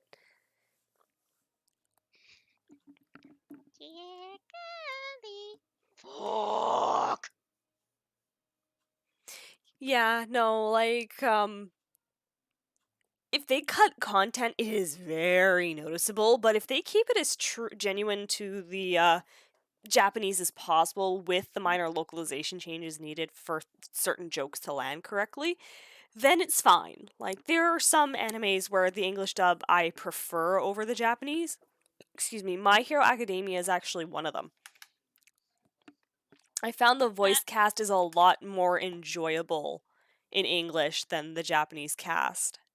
I can tell you, as someone who did not bother watching Kirby in Japanese, I'd say some voices they picked are fine. Not Yeah. all of them, but like the hard part is like good luck trying to think of how do you do a wrong voice with Kirby, especially if you can't say Puyo right. Mm-hmm. But Deity's voice is fine. Same Oh, yeah. with I forgot his name. Escargon? Or Thank you. as they pronounce it, Escargoon. Escargoon's voice is fine. Deity's fine. Chef Kawazaki's fine. And then as for Meta Knight, it's its own debatableness, but I wouldn't call it the worst, like the worst voice sounding you would hear out of Meta Knight. No. It's not the worst, but it's just like the biggest confusion. It's just like, you look at him and it's like, yes, he's Mexican. Yeah, no, the tone of voice fits him, but he didn't need the accent. Otherwise, everyone else of the cat proof villagers, I don't give a fuck. Yeah, no, honestly, the Cappies I think were fine as is. As for the Waddle Dees, I don't care what voice they have. You can tell me they have like the most raunchiest, bad-sounding voice on the planet. I'd still find them adorable. I don't think the Waddle Dees really spoke too often. It was just the commanding officer Waddle Doo. Even then, like if you gave him like the most wrong voice sounding, I'd still say it's fine. Mm-hmm. I don't blame you, Dario. I haven't been watching too much new anime either. I think the only two is My Hero Academia and Jojutsu Kaisen. My friend got me into that one, and it's actually really captivating. But I really need to get to that anime at some point. Yeah. I'm lazy. And I actually started reading a new manga that got released this year called Succubus and Hitman, and I'm actually really enjoying it so far. Oh, Way of the House Husband's another one. That's a good one. That is a very good one. I want to kind of almost watch all the episodes of that because that's still fucking funny. Yeah. I'm trying to think of what animes I've watched. Me and Andrew did watch the first half of JoJo Part 6. Nice. Loved it. Best JoJo so far. Like, series-wise. I'm looking forward to Part 2. I will gladly wait for the animation. I really need to find some way to watch The World Ends With You again, because I never got to fully watch it all and nitpick everything about it. So otherwise, there's not really much animation that I bother watching nowadays. The only two anime I will Sorry. I'm good. I'm in. Okay, yeah. The only two anime I will bring up is the one more recent one that I've been watching and trying to keep up with has been Demon Slayer. Solid action anime. And then my all-time favorite that I need to rewatch for like a fifth time soon is Usagi Drop or Bunny Drop, depending upon your translation. Nice. English or Japanese on Demon Slayer? I've been watching the Japanese sub. Okay. If I wanted to be a complete and total weeb, I would have called it Kimetsu no Yaiba. But it's Demon Slayer. Everyone, it's colloquially known as Demon It's Slayer. Demon We can Slayer. speak English here in the States. It's okay, people. Yeah.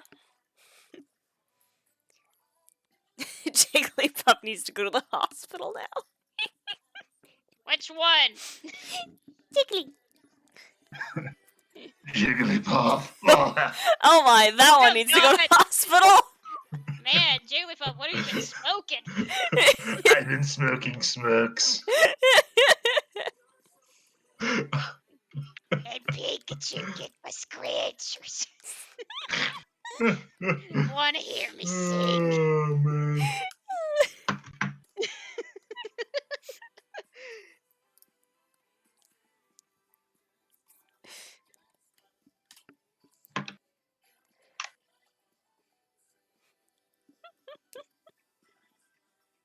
Oh right, I forgot those are animated too.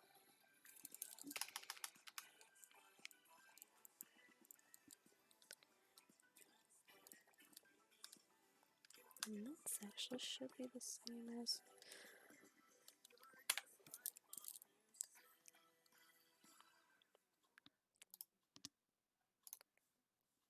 Nope.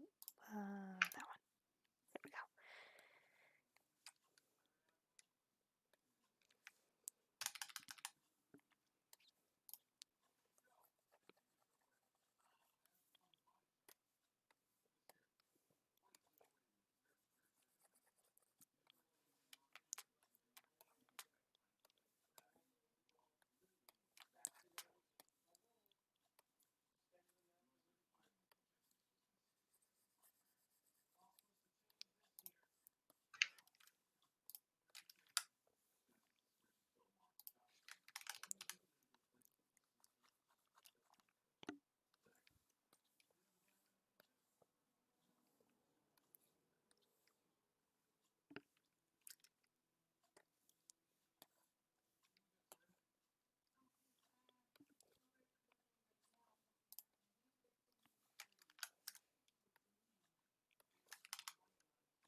Time to bring back some fossil Pokemons back to life.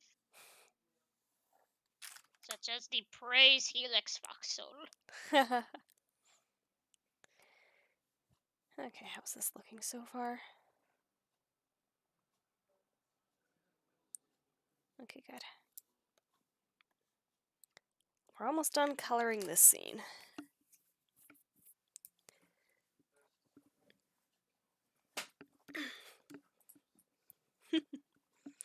Oh, you might like Succubus and Hitman then, Dario. It's actually starting off as a bit of a mystery mixed with some action.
Yeah, so far I think it's only got a manga right now, but I'm enjoying it so far. I'm loving the art style. It is pretty graphic. It's definitely an 18 plus manga, but I'm enjoying it.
If any of you guys have questions in the chat, feel free to ask us.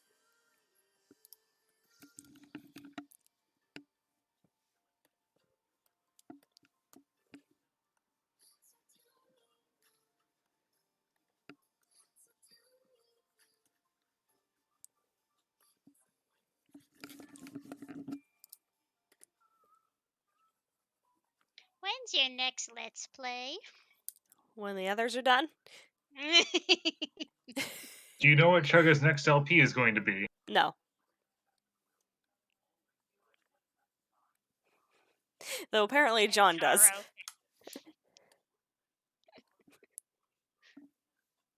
I would love it if he does another posting on Twitter, like he did when he said, Hamtaro Ham Ham Unite? I thought it was...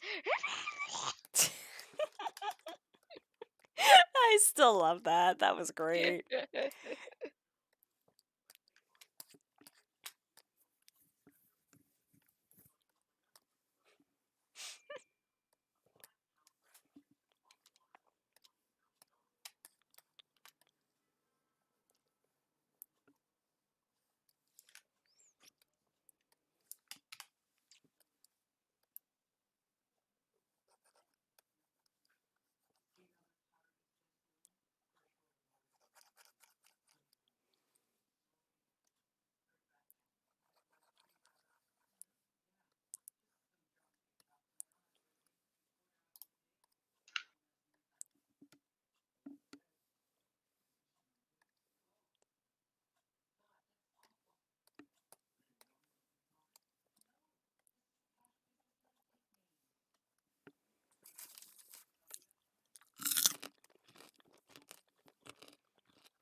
Oh, cool.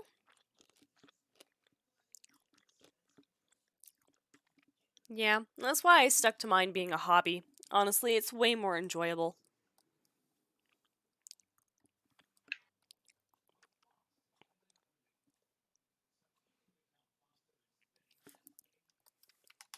Have you been getting comments lately that says they're very happy to see there's still some people like me out there that do it for the fun and not for the profit?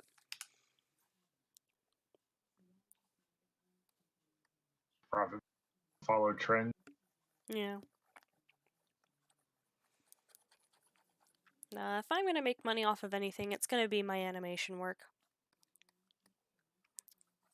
Which I really am looking forward to seeing in action once I get a reply back from John. I still haven't seen anything. I'm like half tempted. John, have you seen the email? I feel like it didn't Hentai, send. notice me. No, I'm more afraid it doesn't get to him and I get an email saying, "Hey Jess, I still haven't seen this with the work. How's it going?" It's like, God damn it. Jess, are you alive? Yeah, no, that'd be my biggest worry. It's like, I didn't receive your last email. Is everything good? What? I said that like Fuck out, 3 Sven. weeks ago. I know that's you in chat. I have no idea what you're talking about. I'm playing Fuck 14 off. right now. I know that's you. Svensson. I will time you out in chat. Do it. I'm fighting Zodiark. Yeah, I know that's you too, Sven. Which reminds me. I will time you and Dario out. Here. Use my power. I'm gonna have to remember to buy a new bag of caramel corn when I go to Walmart tomorrow. I'm eating Dad's stash. Jeez. It's a good caramel corn. All the popcorn's super fluffy, and the caramel is actually really soft.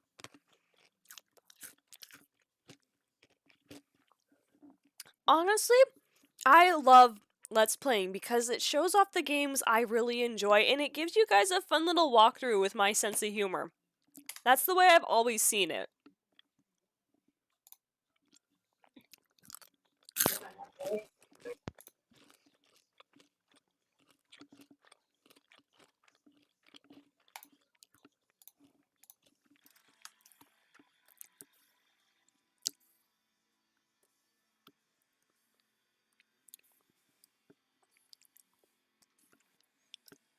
There's just, like, too many games to play now is the problem.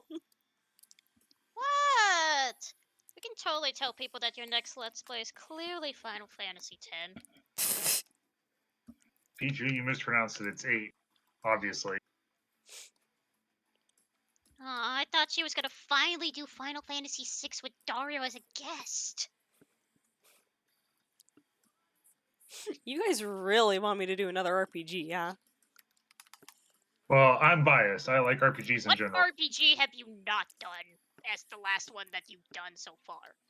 The last legit RPG I did other than Pokemon was Breath of Fire 3. Yeah, true. I've got it, Otherwise, Jess. it'd be You and I funny need if to Microgun beat roll Lama was Lana different. finally. Yeah, no, we need to finish Lama Lana. I need to finish Lama Lana 1 and 2. I've made good progress in both and just fell out. Yeah, no, I know where I am in 1, kinda, and I haven't even started 2 because I want to beat Lama Lana 1 first. I've beaten the first boss in 2, and that's about it. See, that's the thing I like about Let's Playing. Like, if you see a game you've never seen before, and you see people playing through it, it encourages them to go out and try it if they like it. I am so happy to hear that actually, Six, because that's the reason I like doing Let's Plays. That's the reason I started Let's Playing, is because I was watching other Let's Players, and they would play these games that I knew about but I had never experienced, and just to see how they're played, it encouraged me to go out and buy them. Like, frig, Nakus Talili's Let's Play of the Dot Hack Quadrilogy is what got me to buy the games, and why I'm still trying to hunt down a copy of Quarantine. Dario, it's still more hilarious how I appeared as a random guest in Breath of Fire 3 during the infamous desert route, and I used your freaking guide. Yeah, she did.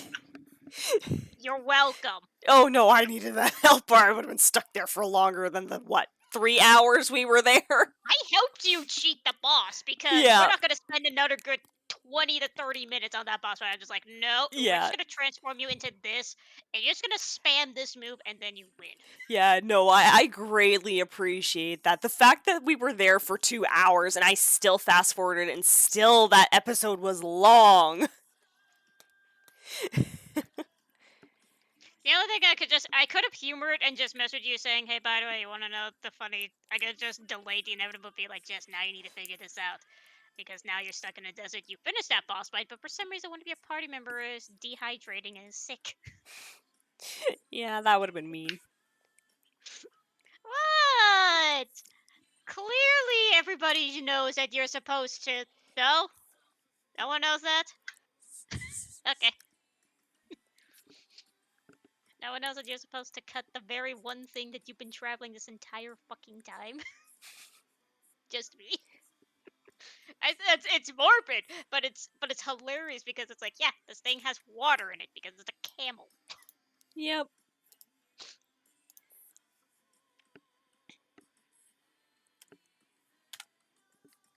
Kind of giving myself a bit of a shortcut here. And then if I do my own kryptonite is that you put me in an RPG, and if I know my RPGs of this game, there's gonna be a part where I'm just not. It's not that I'm holding your hand, but it's just like I can just see it. I can almost calculate it in my head. Yeah. Where if you start second guessing, where it's like I don't think I can do it in this turn, I should probably do it, and I'm just gonna be like, no, do it. Yeah. Like what? Trust me. I don't know why. I just have this sense where I think you might win. Yeah, no. I'm actually still happy I managed to pick up a copy of the original Final Fantasy VI on Super Nintendo. Besides, Dario, you can finally be a guest, and then we can hear you sing.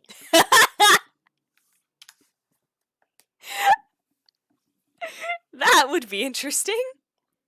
Come on, Dario, you can sing. Mario is missing. I don't even own that game, and I know the horror of that game. Plus, it wouldn't work because I don't know American history. Mario's missing his world history, or just the world in general. Yeah.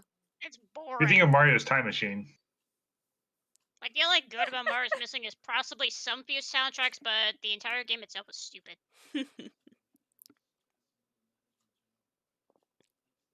Actually, 200 is I a don't really... know how I saved you on that spear break, because I feel like I did some few hiccups on that looking back. Yeah. Honestly, 200 is a really good price for Quarantine because it actually goes around 400 to 600 bucks now. Damn, I have a $2 to $4 $600 game. Holy frick! Yeah, no, it's gotten expensive. Like, I was trying to save up when it was only 200, and now it's near impossible for me to find anything under 400. The worst you could do, Dario, is that within that Let's Play, if you do a revising of that Let's Play, which you would definitely want. Worst case, you start doing a revising of that Let's Play, it's still the original, but you're trying to grab every treasure in the game. Ugh.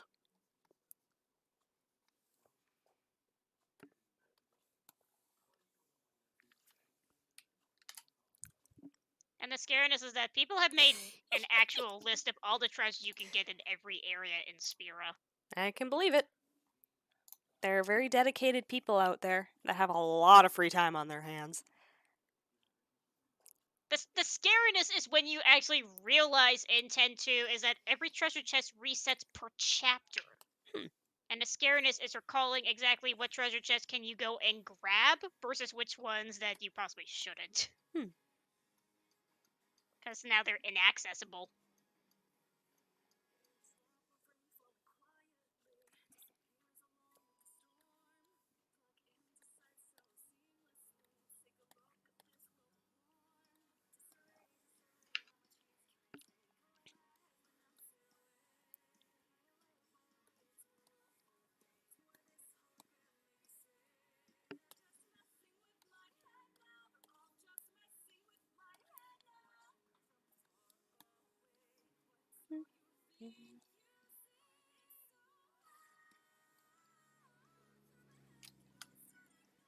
Okay.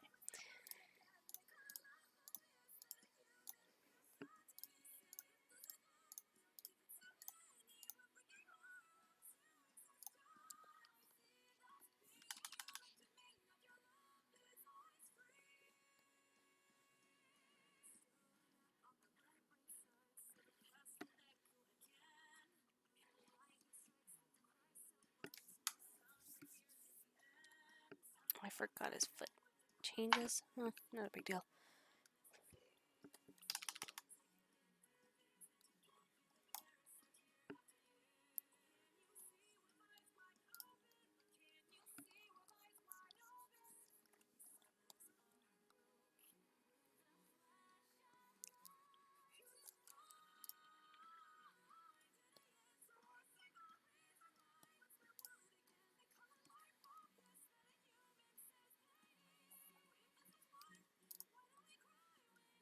Oh no, Chrono Trigger is very good. Beautiful game. It was very well done.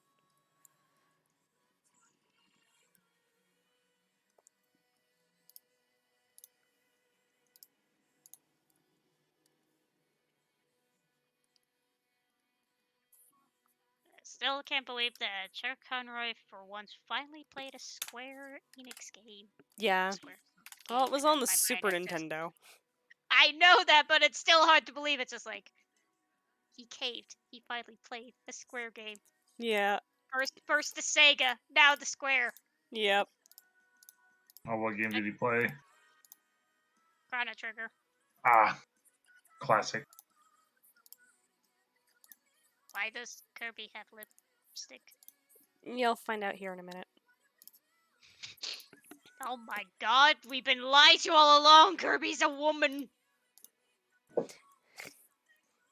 Yeah, no, I'm repeating the same layer in the coloring, so you're still seeing from this layer. Oh my god, Kirby's a woman. Eh, Yes, there are many underrated RPGs that exist for the PS1 outside Final Fantasies. There's Legend of Dragoon. Legend of Dragoon is a underrated gem. Legend of Legaia does not get talked about nearly enough. Yeah. Parasite Eve is a solid survival horror RPG. As much as I want to watch at it, I can't because I'm disgusted by the biology. Let's see. Look, I collection here. What else do I have?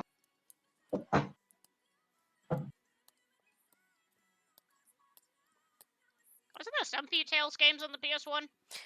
Yes. That one I don't know. Tales of Destiny. Heck yep. And Tales of Destiny 2. Okay, yeah, nothing else is coming off the top of my head, but yeah, Legend of Legaia is definitely one that, like, Legend of Dragoon people still talk about. I hear no one mention Legend of Legaia.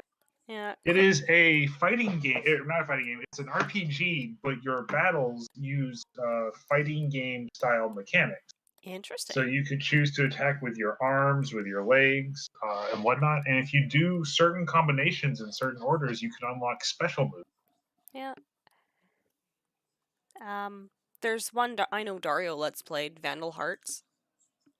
Vandal Hearts is another one. Shadow Hearts is another one, as long as it's with Kodelka. Yeah. I can definitely say the biggest black sheep of all the Oh, I've got them RPGs backwards. that I'm kind of almost tempted to go back to, but it's still hard for me to look back because of certain cutscenes make me cringe. It would be Lost Odyssey. Oh, on the 360? Yep. Yeah, Lost Odyssey. I really enjoyed Lost Odyssey. What I really enjoyed about Lost Odyssey was the level up mechanics and the customization. Yeah. It's an interesting mechanic. Yeah. My only nitpick is just certain cutscenes I cringe. I don't blame Very you. Seeing a 90-year-old man run up to a 20-year-old woman and yelling, "Mama! Mama!" That's not the cringe. That's not what made me cringe. What made me Okay, cringe she's technically was... like more than 20, but No, the cutscene that forever makes me cringe is the kids singing a song to get their mom back. I have forgotten this cutscene. Yeah, I forget like how if it's earlier, like I forget if it's like either early or somewhere mid in the game, but it's like the part where that you come to the realization that you go to like I forget if it's like the forest or some other crap. It's been a while, but like you fight this boss fight. It's another one of those boss fights that has a gimmick. But then after you beat the boss fights, both the kids sing this song, and it calms the beast or whatever, and it turns out that beast is your wife. Which is which the people you've had in your party, yeah, they're your kids. Huh. Don't ask. Yeah. The older Star Wars games, yes, they do have some really good gameplay to them. Knights of the Old Republic isn't a bad game on the PlayStation. I don't speak of BioWare. Ah. You know why. Yeah, I know why.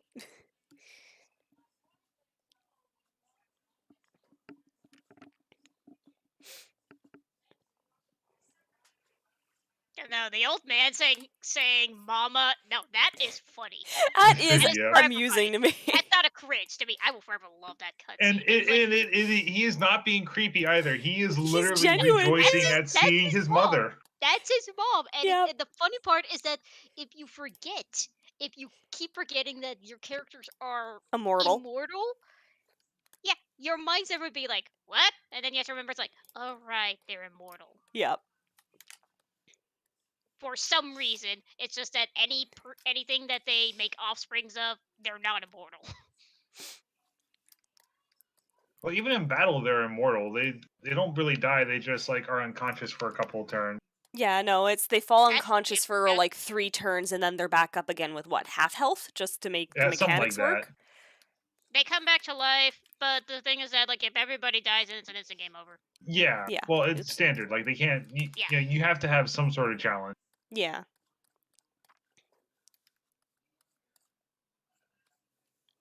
It's not on the random, but I enjoy Xenogears for what that is played for the first time in 2015. Ah, yes, the prelude to Xenosaga. Yep. I'd like to experience more of Skies of Arcadia if my Dreamcast decided it didn't like RPGs. At that point, you're just almost better off playing the GameCube. You know how much the GameCube copy As sad costs as that now? is. As sad as that is, it just sounds like you're better off playing the GameCube. It's almost sounding like that. I'm half tempted, though, just to install a Dreamcast emulator to experience it properly. I did end up ordering a replacement GD-ROM drive. Thankfully, I just have to wait for it to arrive.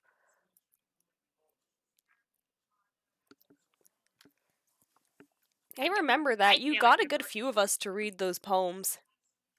I barely remember anything in Lost Odyssey. I'm just like blanked out on it. All I know is the characters are immortal. Some are interesting characters. For some reason, kids are the best units in the party. At least the one of them who's a monk. He starts out weak, but he's actually very strong. Oh yeah.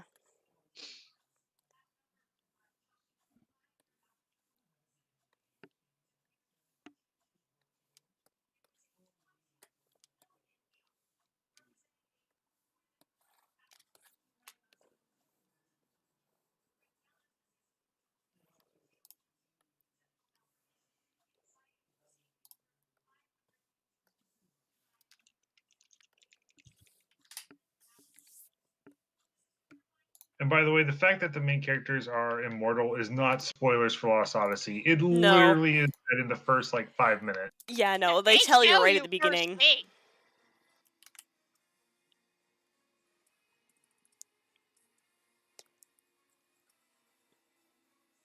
Yeah, I have to agree with Dario's opinion though about the ending. They really did end up shifting the story with the characters. Like you start focus with the male protagonist at the beginning, and then the ending keeps the focus on the black female character. Yeah, like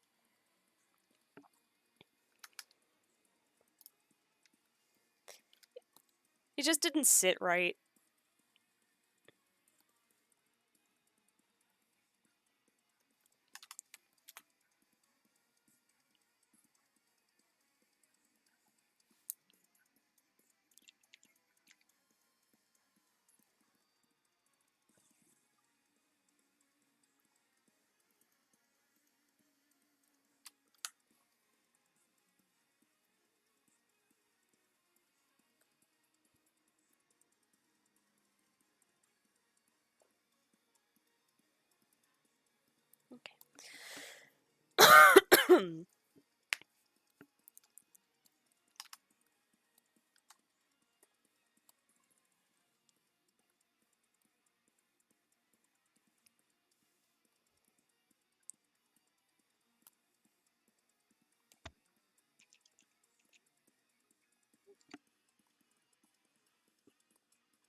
Symphony of the Night is a beautiful game. It's just a shame that the PlayStation version is missing content. Let's see. Certain ranks that would be considered underrated RPGs that deserves more recognition. Shadow Hearts. Ooh, yes. Dark Cloud? Let's see. Dragon Dogma Dark Arisen. Valkyrie Profile Series. I know the series. We already mentioned Lost Odyssey. Yep. Still a good game.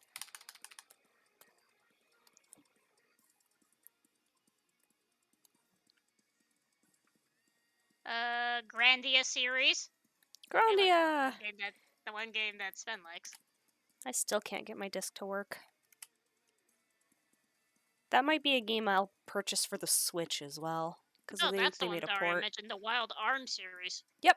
That's Oh, another Wild good one. Arms! How could I forget about Wild Arms? Yeah, that's another good one.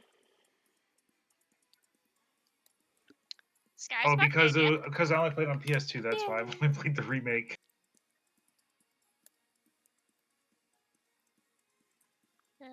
Let's see. Star Ocean series or Oh, Star Ocean 2. Yeah, that's another good one. Ah, give me the the second best game, of this. please. It's the best game in the franchise. I just want 1 and 2 and that's it. That's all I just want. Yeah, I was super giddy when years later I learned you can get a Tails Chow thanks to that game on the GameCube.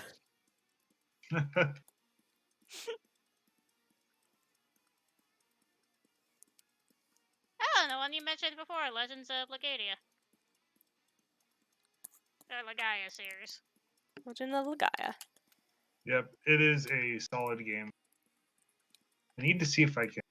Maybe I should show that game off one day to you guys. Because I have the disc, I can just pop it into my my computer for an emulator. Actually, I might have a run. Well, maybe I'll. But I think that one is super unstable.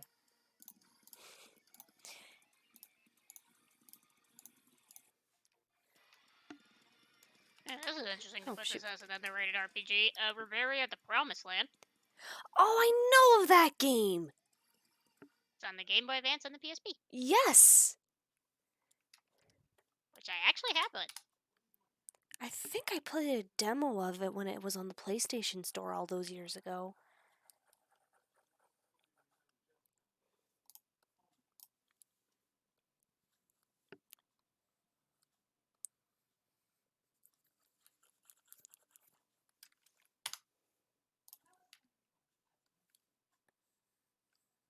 Okay.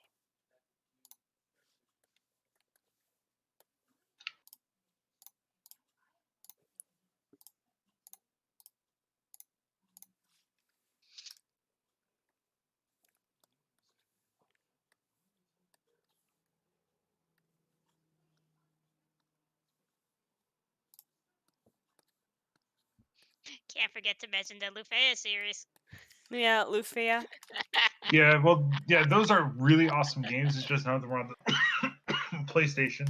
Mm-hmm. Lufea 1 and 2 are classics. Lufea 3, a lot of fun. Lufea 4, I didn't like the direction they took with the story. It just became another generic young farm boy fights the Empire. Hmm. A good immersive game to play. You can play beneath narrative around the Elder Scroll games. Nope! I don't play buggy Bethesda games. Yeah, it's not my cup of tea either. I've watched people play the game, and it's nifty, but it doesn't feel right to me. I have beaten Fallout twice, and I had fun with New Vegas, but I never actually actively beat.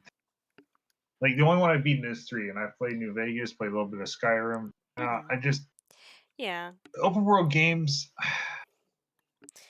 Open worlds are great, but if they're empty, Yeah. and that's what a lot of It them becomes was, a sandbox. walking from point A to point B. Yeah. And it's also I have a tendency to want to collect everything and search every nook and cranny. There are a lot of nook and crannies. Never forget Johnny's love of Brave Fence and Musashi. Yes. That's such an underappreciated gem.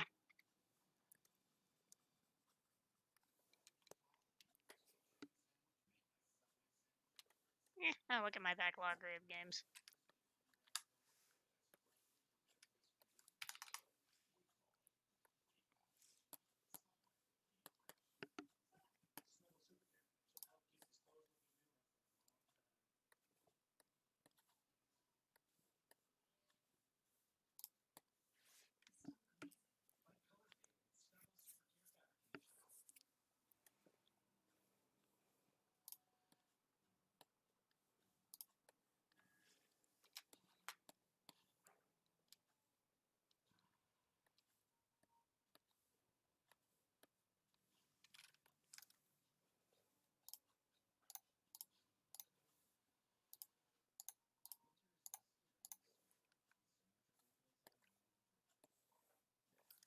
It's like Golden Sun 1 and 2 are very good RPGs. Oh, yeah.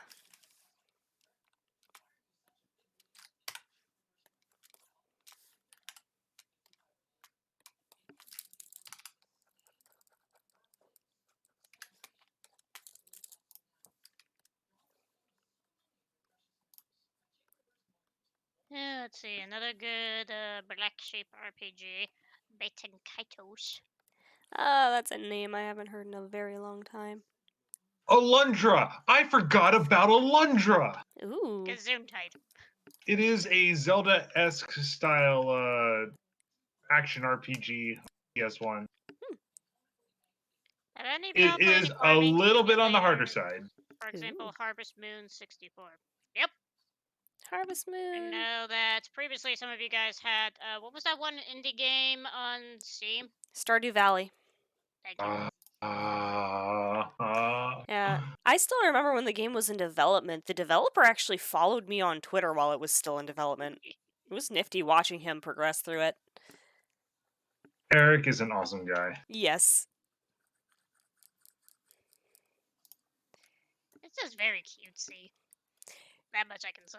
Yeah, no, it has charm, and that's the best part about it. It's when a game like that can make you feel for almost every individual character, you know they did well with the character development side.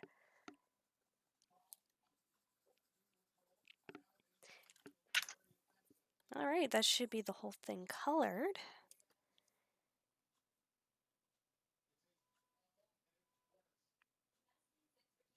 Forever favorite Black Sheep Pokemon RPG Nope. is Gale of Darkness. I will forever praise Pokemon XD Gale of Darkness right down to just reminding me of an artwork that she did. One of these days, I'm gonna have to purchase that $250 copy from Game Cave. Or alternatively, I come find you and I just let you borrow my copy. That too.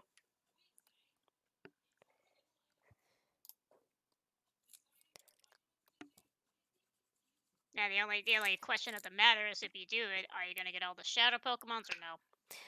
I don't know. I haven't even gotten all the shadow Pokemon in Colosseum.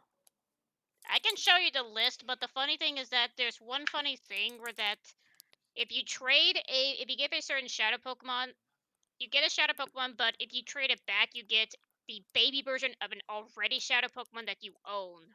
Okay. I'm referring to Electabuzz. Okay. Odd. You trade it. Here's the thing: he gives you a Togepi, a shadow Pokemon Togepi. However, if you trade him back after you beat the game, he gives you an Electabuzz. Huh. Not Electabuzz, Elekid. I don't know why you want. If you want 2 Electabuzz, I guess. Yeah, But it just seemed almost odd to me. that does seem a little odd. I'd have to double check as to if there's really much of a difference between the two, other than what unique new exclusive move it has outside of regular Electabuzz. The hard part is that 9 times out of 10, most of the Pokemons just normally have trying to remember what it was called. It was the one move that makes you heal status inflictions. Yeah.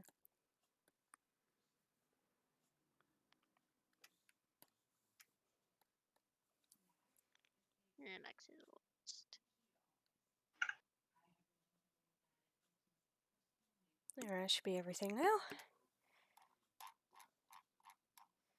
Do we dare argue Castlevania Dinosaurus the Black Sheep, or do we argue of that being Order of Ecclesia? There, so that scene is actually finished.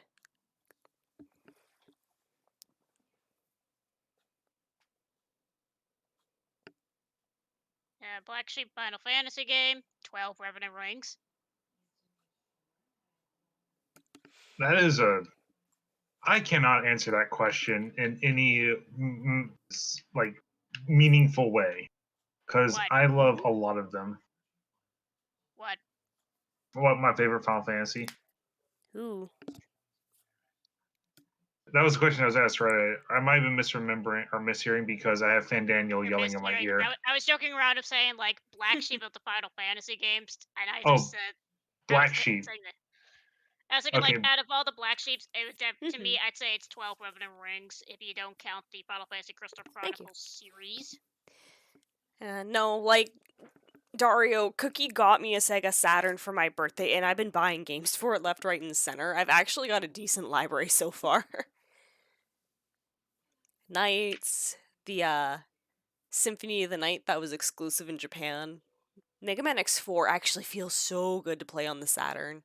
Sonic R is a really good game too, and then I've been looking at some of the Parodius games and a couple other games as well. Now, here's a good Black Sheep that no one talks about on DS, Lost Magic. Ooh.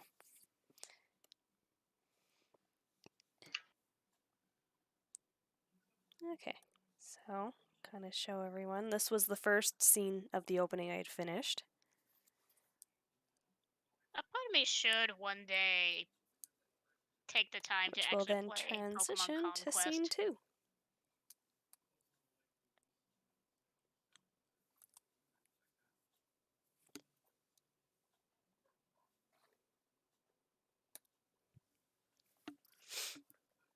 So far this is going quite nicely, I find. Ooh, Mystic Quest, that's another one.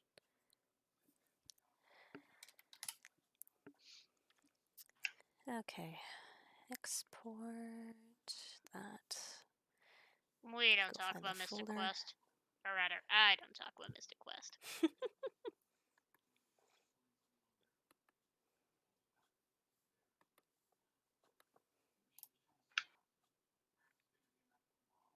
To an extent, you could argue Dark Cloud 2 is its own Black Sheep. Depends on which people you ask between Dark Cloud and Dark Cloud 2. Yeah.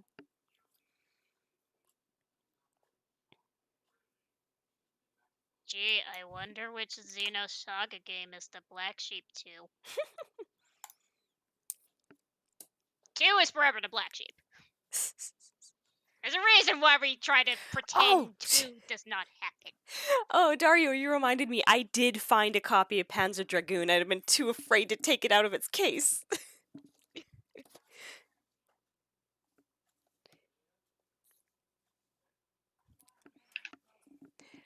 Yeah, like almost all of my Sega Saturn games are the Japanese ones because it's a Japanese Saturn, but they're in like the same type of jewel cases the Dreamcast and PlayStation games are. I keep forgetting I have a couple American Saturn games that are in the giant VHS looking boxes.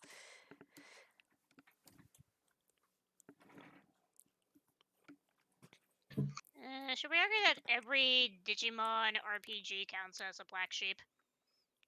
Kinda same thing with Monster Rancher. unless Tombox continues sponsoring it and bringing it back. Yeah. There we go. That's another scene rendered and ready to go. Nice. Yeah.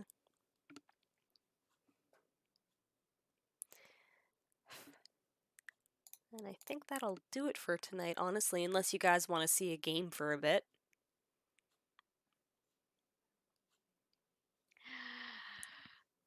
X7. No!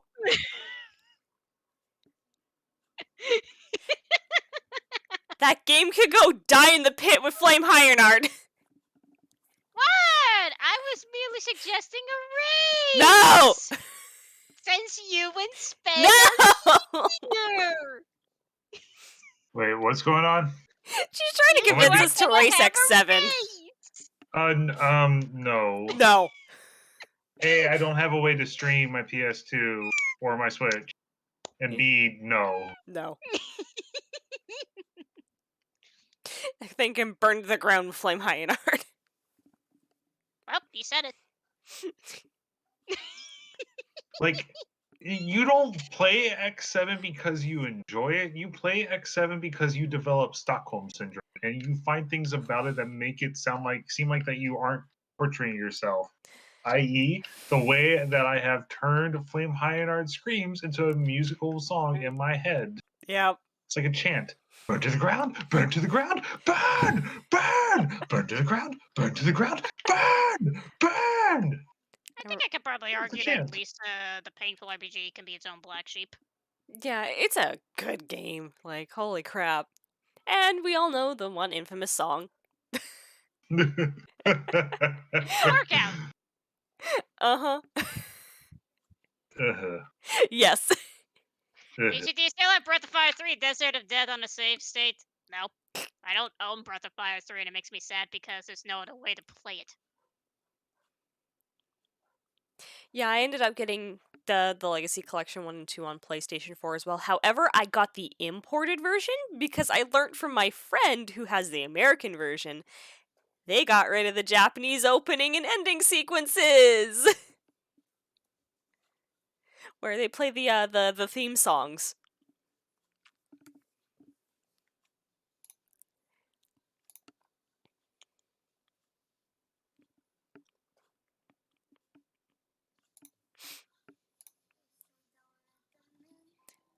Black Sheep game on the Switch. Tokyo Mirage Session is something that I will continue kicking it like the stepchild that it doesn't deserve any love. I love that game. I will continue. Give me your poor abandoned copy. I will take care of it. I will abuse it. I will continue abusing it. Mainly that last party member. I will continue abusing the fuck out of him. Sophomore panels. What was this one again? Oh, that. Okay. Is it the greatest game of the year? No. Do I really enjoy it? Yes. I just have a big, deep hatred on the last party member that you get. That's all. May as well set up the next scene.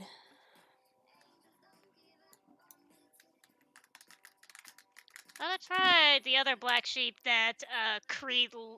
I forget it. Does Creed still love this game or not? What game? Far Cry Fantasia. As far as I'm aware, yes. That's still a black sheep. With the most horrendous English voice acting I've heard in my fucking life. Yep.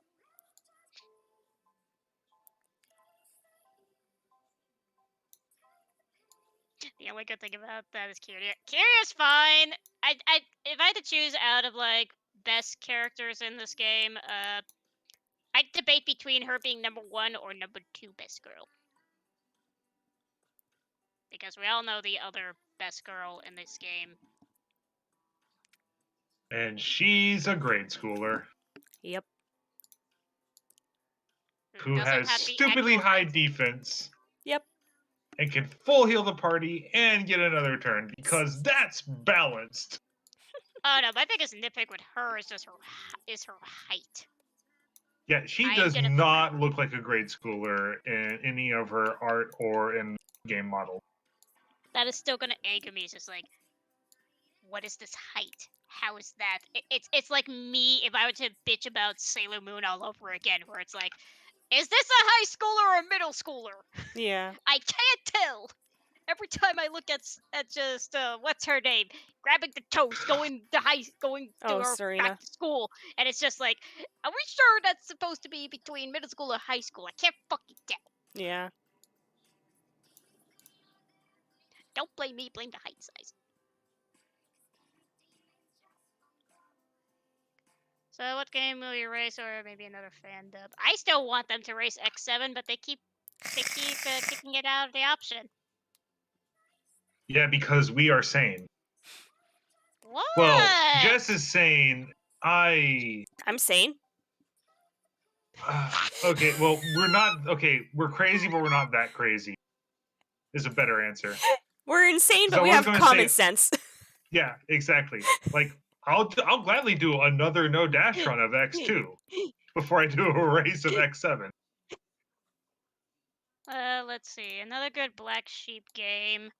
Well, I would say Black Sheep, except this thing is always covered in blood. Mad World.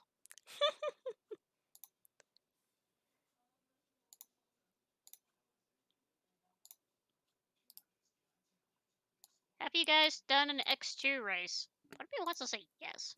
I think we Don't- have. No, I've done an X1 race. Yeah, we've done X1. I don't think we've gotten around to X2. I know off screen we've done a race with Dario and someone else, I believe. That was years ago, though. But between Sven, Toon, Oh, no, Wonder, we and did an myself, X4 race. That's what Yeah. we did. X4. I'm still happy I finally beat that game with 0. And I mercy killed my run. Out of all the Xenoblade Black Sheep, Chronicles X is definitely the Black Sheep. Alright, I'm all set up for my next scene. Outside of the horrendous voice direction English that is Xenoblade Chronicles 2 of Rex. Huh.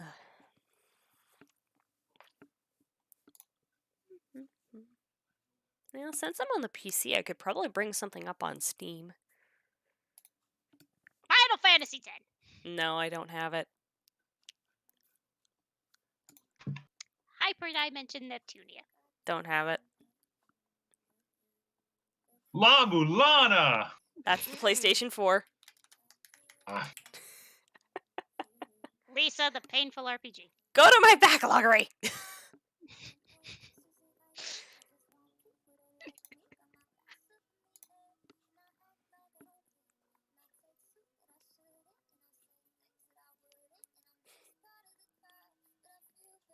God, so many of these games were gifted to me. Let's see, we could always do Astro Striker Gunvolt 2 with that one particular level. That I could easily voice. Ugh.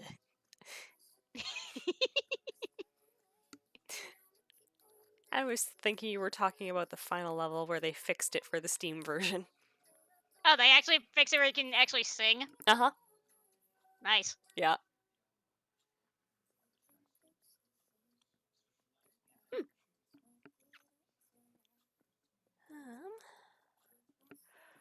Let's see. I have orange juice installed. No. yes! No. Yes! No. I will quit this farm party after this kill and I No. will play OJ. I have No. not played a proper multiplayer game. Oh, that's Yeah. being dramatic. I have 200 mixed juice still installed, and I still have Battletoads installed as well. You guys have too much vitamin C. Whee! Oh, the singing is fun. It took me forever to actually memorize Reincarnation Alternative. So I was extremely disappointed when the Switch version didn't have it.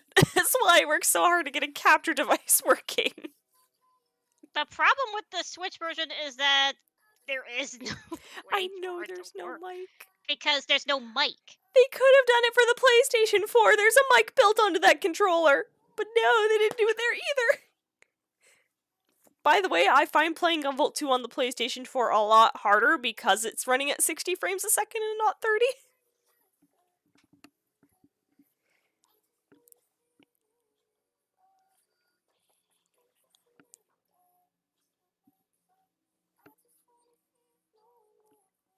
You know what? Just so we're not watching a stationary screen. Where is he?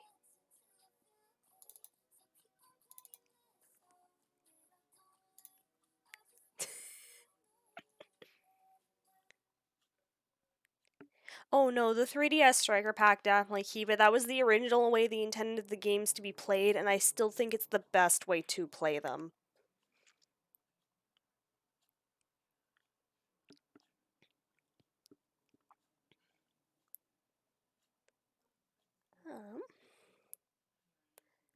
Let's see.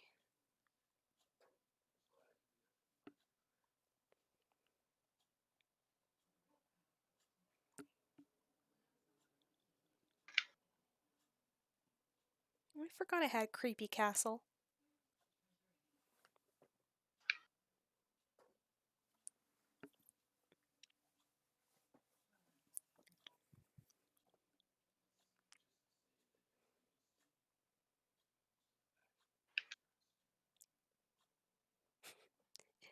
I could boot up Honey Pop again. I'm pretty sure I would have to set the stream in 18 plus for that, though. Yeah.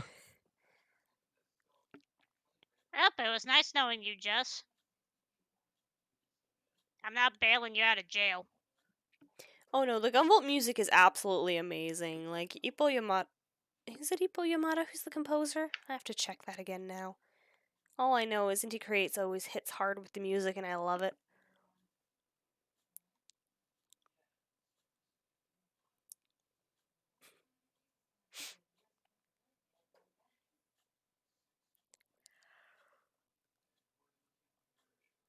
Oh.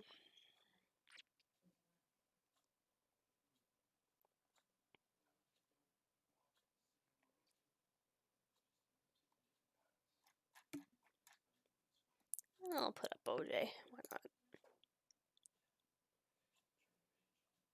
Yeah, I know a good game you can play. Paper Mario Sticker Star. No!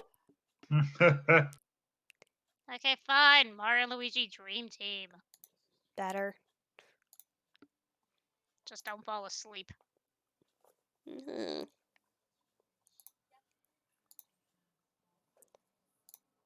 Okay, I'm actually gonna have to turn sound on for this one. Move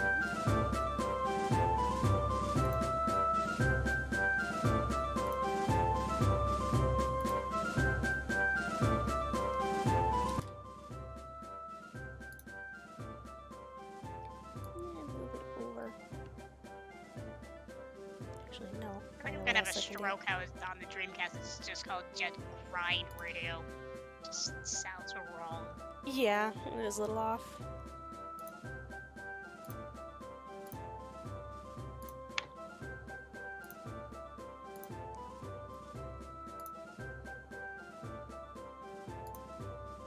There.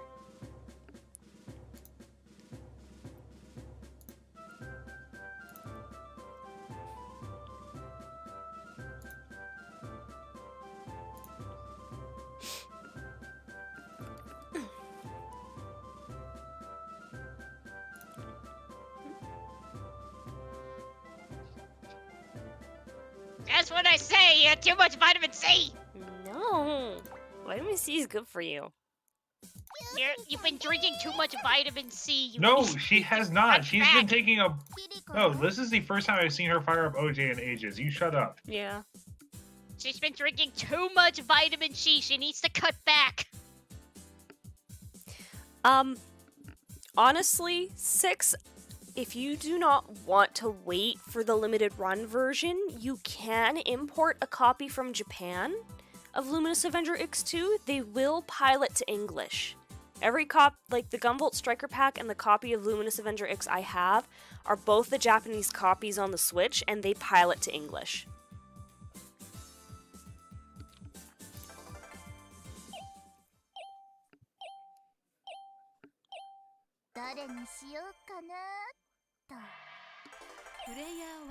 Oh, I actually start with my hyper. Cool. What a great start.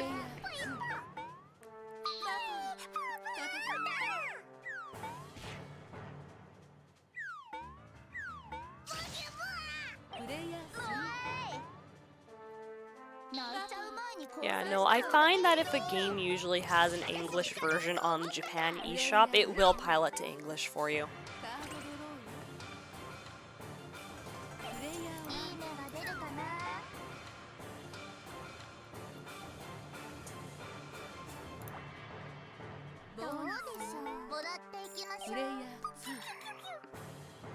You little brat!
At least I'm safe from Tomomo's hyper now.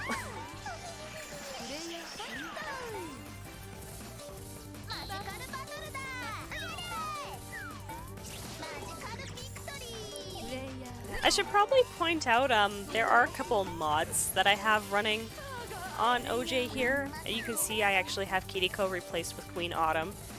The other one, you'll notice the chicken has a hoodie. That's modded as well. The chicken normally doesn't have a hoodie. I still feel like I need an origin story as to why the chicken has a hoodie. Because there was one time where Toon joined us and we had the chicken as an NPC, and he decided to play as the chicken. And that's when you decided to give him the red hoodie because of his iconicness of always having the red hoodie. Well, it was more amusing watching him use Cloud of Seagulls only to lose right in front of me. Yeah. Well, after I said, "Oh, it's okay. I don't think I've ever seen it hit a player before." And it hits the player. Yeah. Like I see it hit the player, but it only does 0 damage if it does. Yeah. Because we were in the Co-op, yeah. yeah.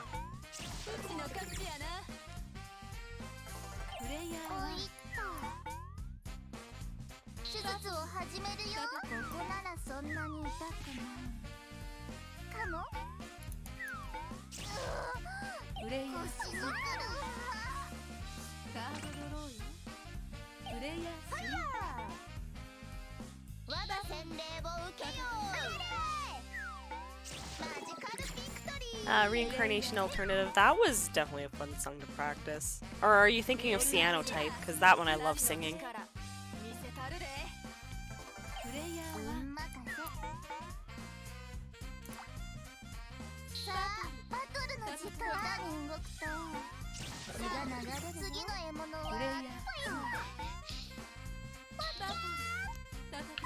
Just make it sad how that they can never port over the Dragon Quest X to the US.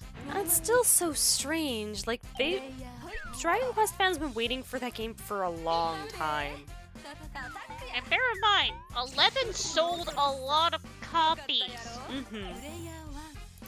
It's not like, oh, now this series is now underrated. No, it's actually now getting as popular as much as Final Fantasy now. Well, in Japan, Dragon Quest has always been the premier RPG. Whereas Final Fantasy is more popular in the United States. But here, no, 11 did a lot of good sold copies. Mm-hmm. And the fact that you ported it over and did some additional stuff on the Switch, no, that gained a lot.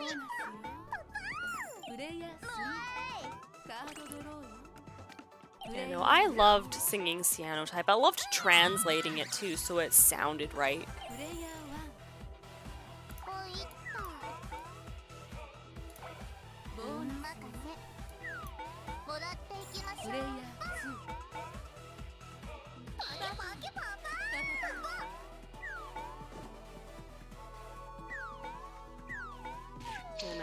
Cyanotype's one of those songs I have memorized.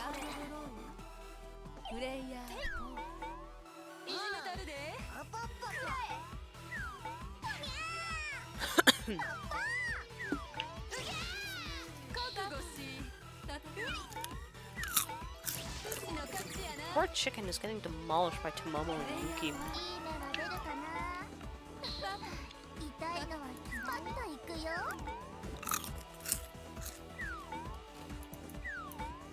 Damn it.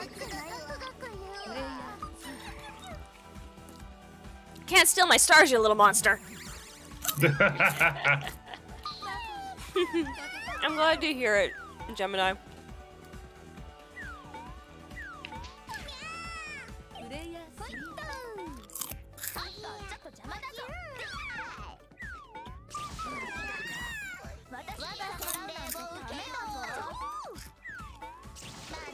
Shit. Momo was going nuts.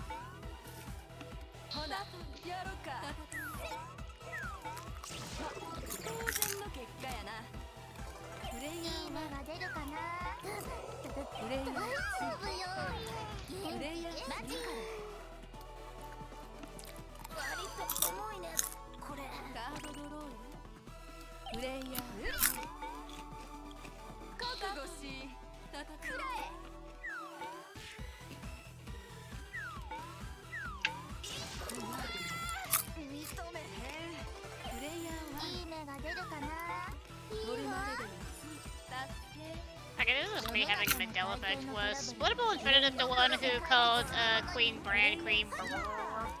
I think so. It sounds right.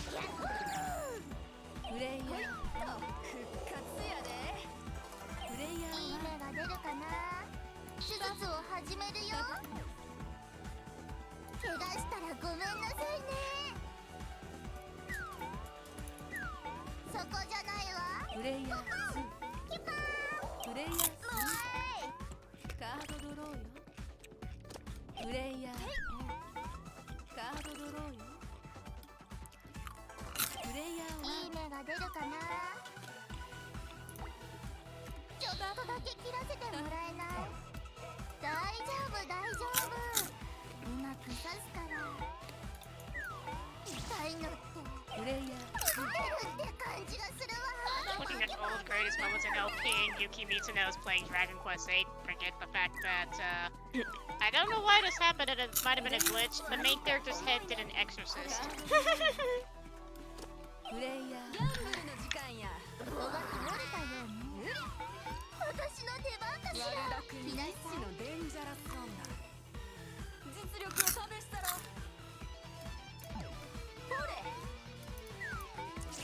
God damn it.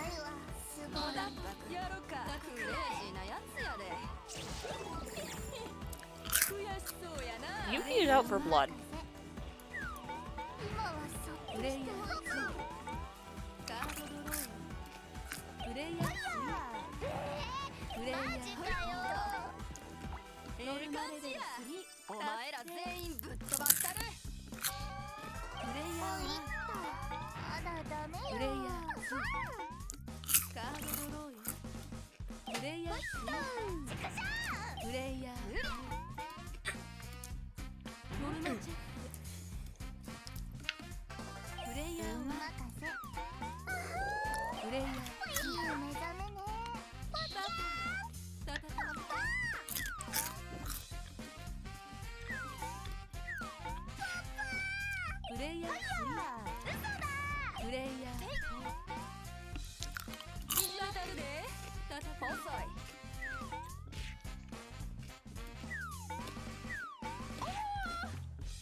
Ah, crap.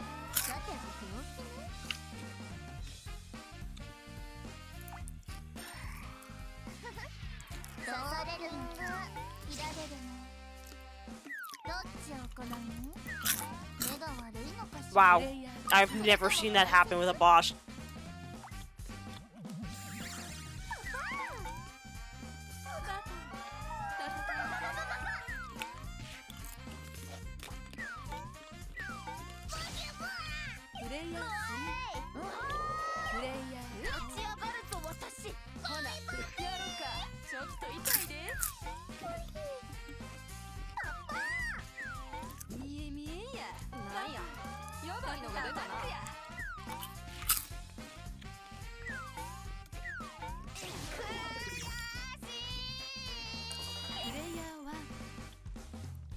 Your stars are mine, hamster! I could always have just played Mega Man and Base. Which one? Yes. No! Rockman and Forte. God damn it, Tamamo, that was mine! We could always reenact stuff on the charity room with the ice wall betrayal. Accidentally use the ice wall move and it shoved him back to the spikes.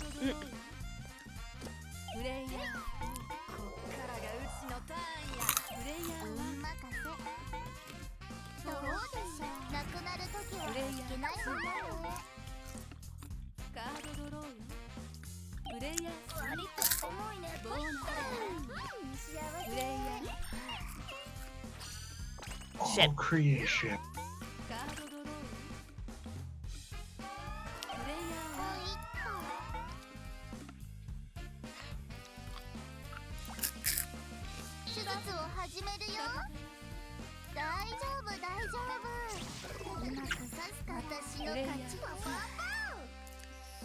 Thank you, Tamamo. Or Mary Popo, excuse me.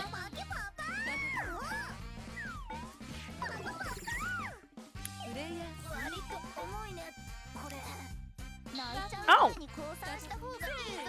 The latest update doesn't make my HP drop when I use a battle card. Oh, nice. Yeah, I still have 8 HP out of 7.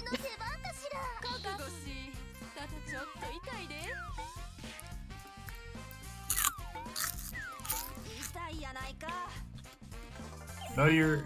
Wait, how did you overheal then? I didn't overheal. I used a battle card. Oh, your Yeah. current HP didn't drop with your max HP, okay. Yeah. Sorry, I should have phrased that better.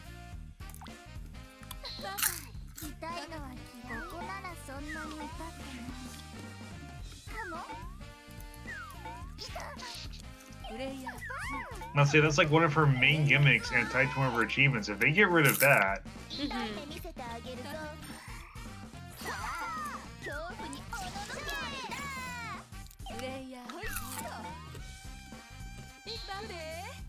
I think Tamamo might win this. What? This is bored.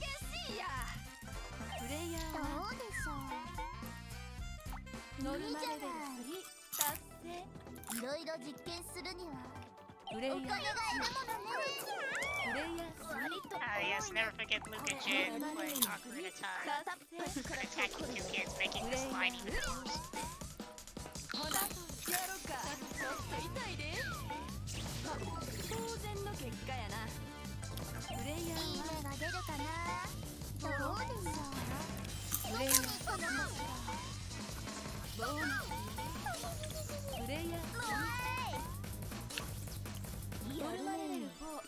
Shit.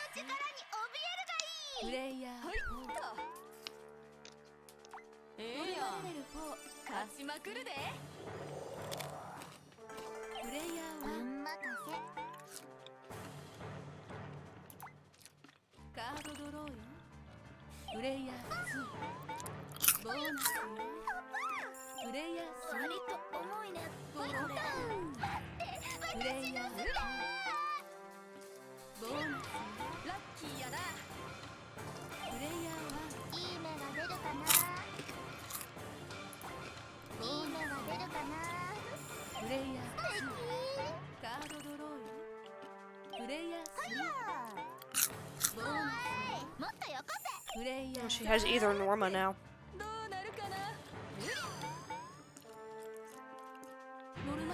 And Yuki's at 5 now.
Okay, the game hates me on normal mode.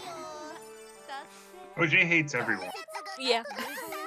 Normal mode with this last chapter has just been... It's either been Tomomo 1 or Yuki 1. There's been no in between. I don't think I've ever seen Mary Popo win a match. Well, we all know that single-player Tomomo is fair and balanced. I might have to end up using her. That's why I'm using her in all my extreme attempts. Yeah. The mount finally fucking dropped. 69. Yay! Nice. I rolled a 69 for it, and I Huh. didn't win, of course. Ooh, that's new. Miscellaneous. Cool.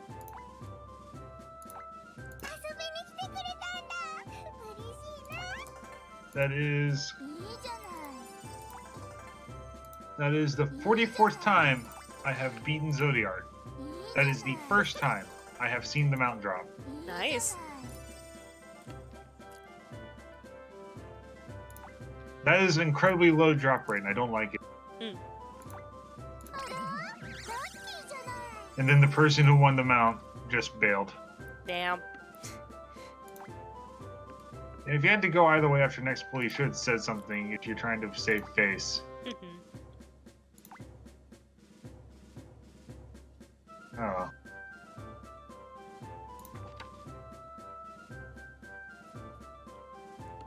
I'm slowly saving up for these maps.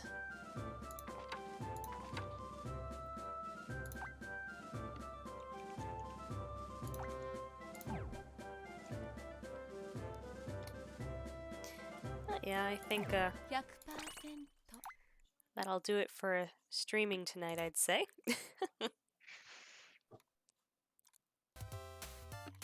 You're banned from OC.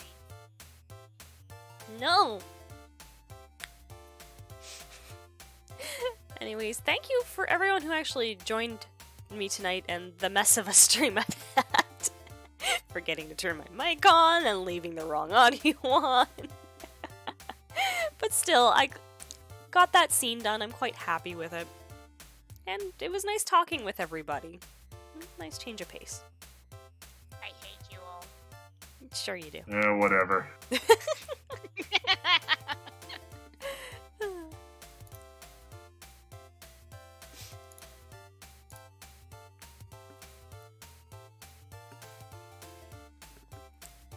Always happy to hear it. Anyways, I think I'm gonna call it. I might actually end up doing this again another time. I find it's a lot more relaxing when I can talk with someone while I work on my animations. Oh my god, we're gonna have multiple streamings. Who are you and what have you done with Autumchild? I don't know when I'll do the next one. It could be when this thing's nearing completion, honestly. I thought the rumor myth was only once in the blue moon. Yeah. Anyways, you guys have a good night. Bye, everybody.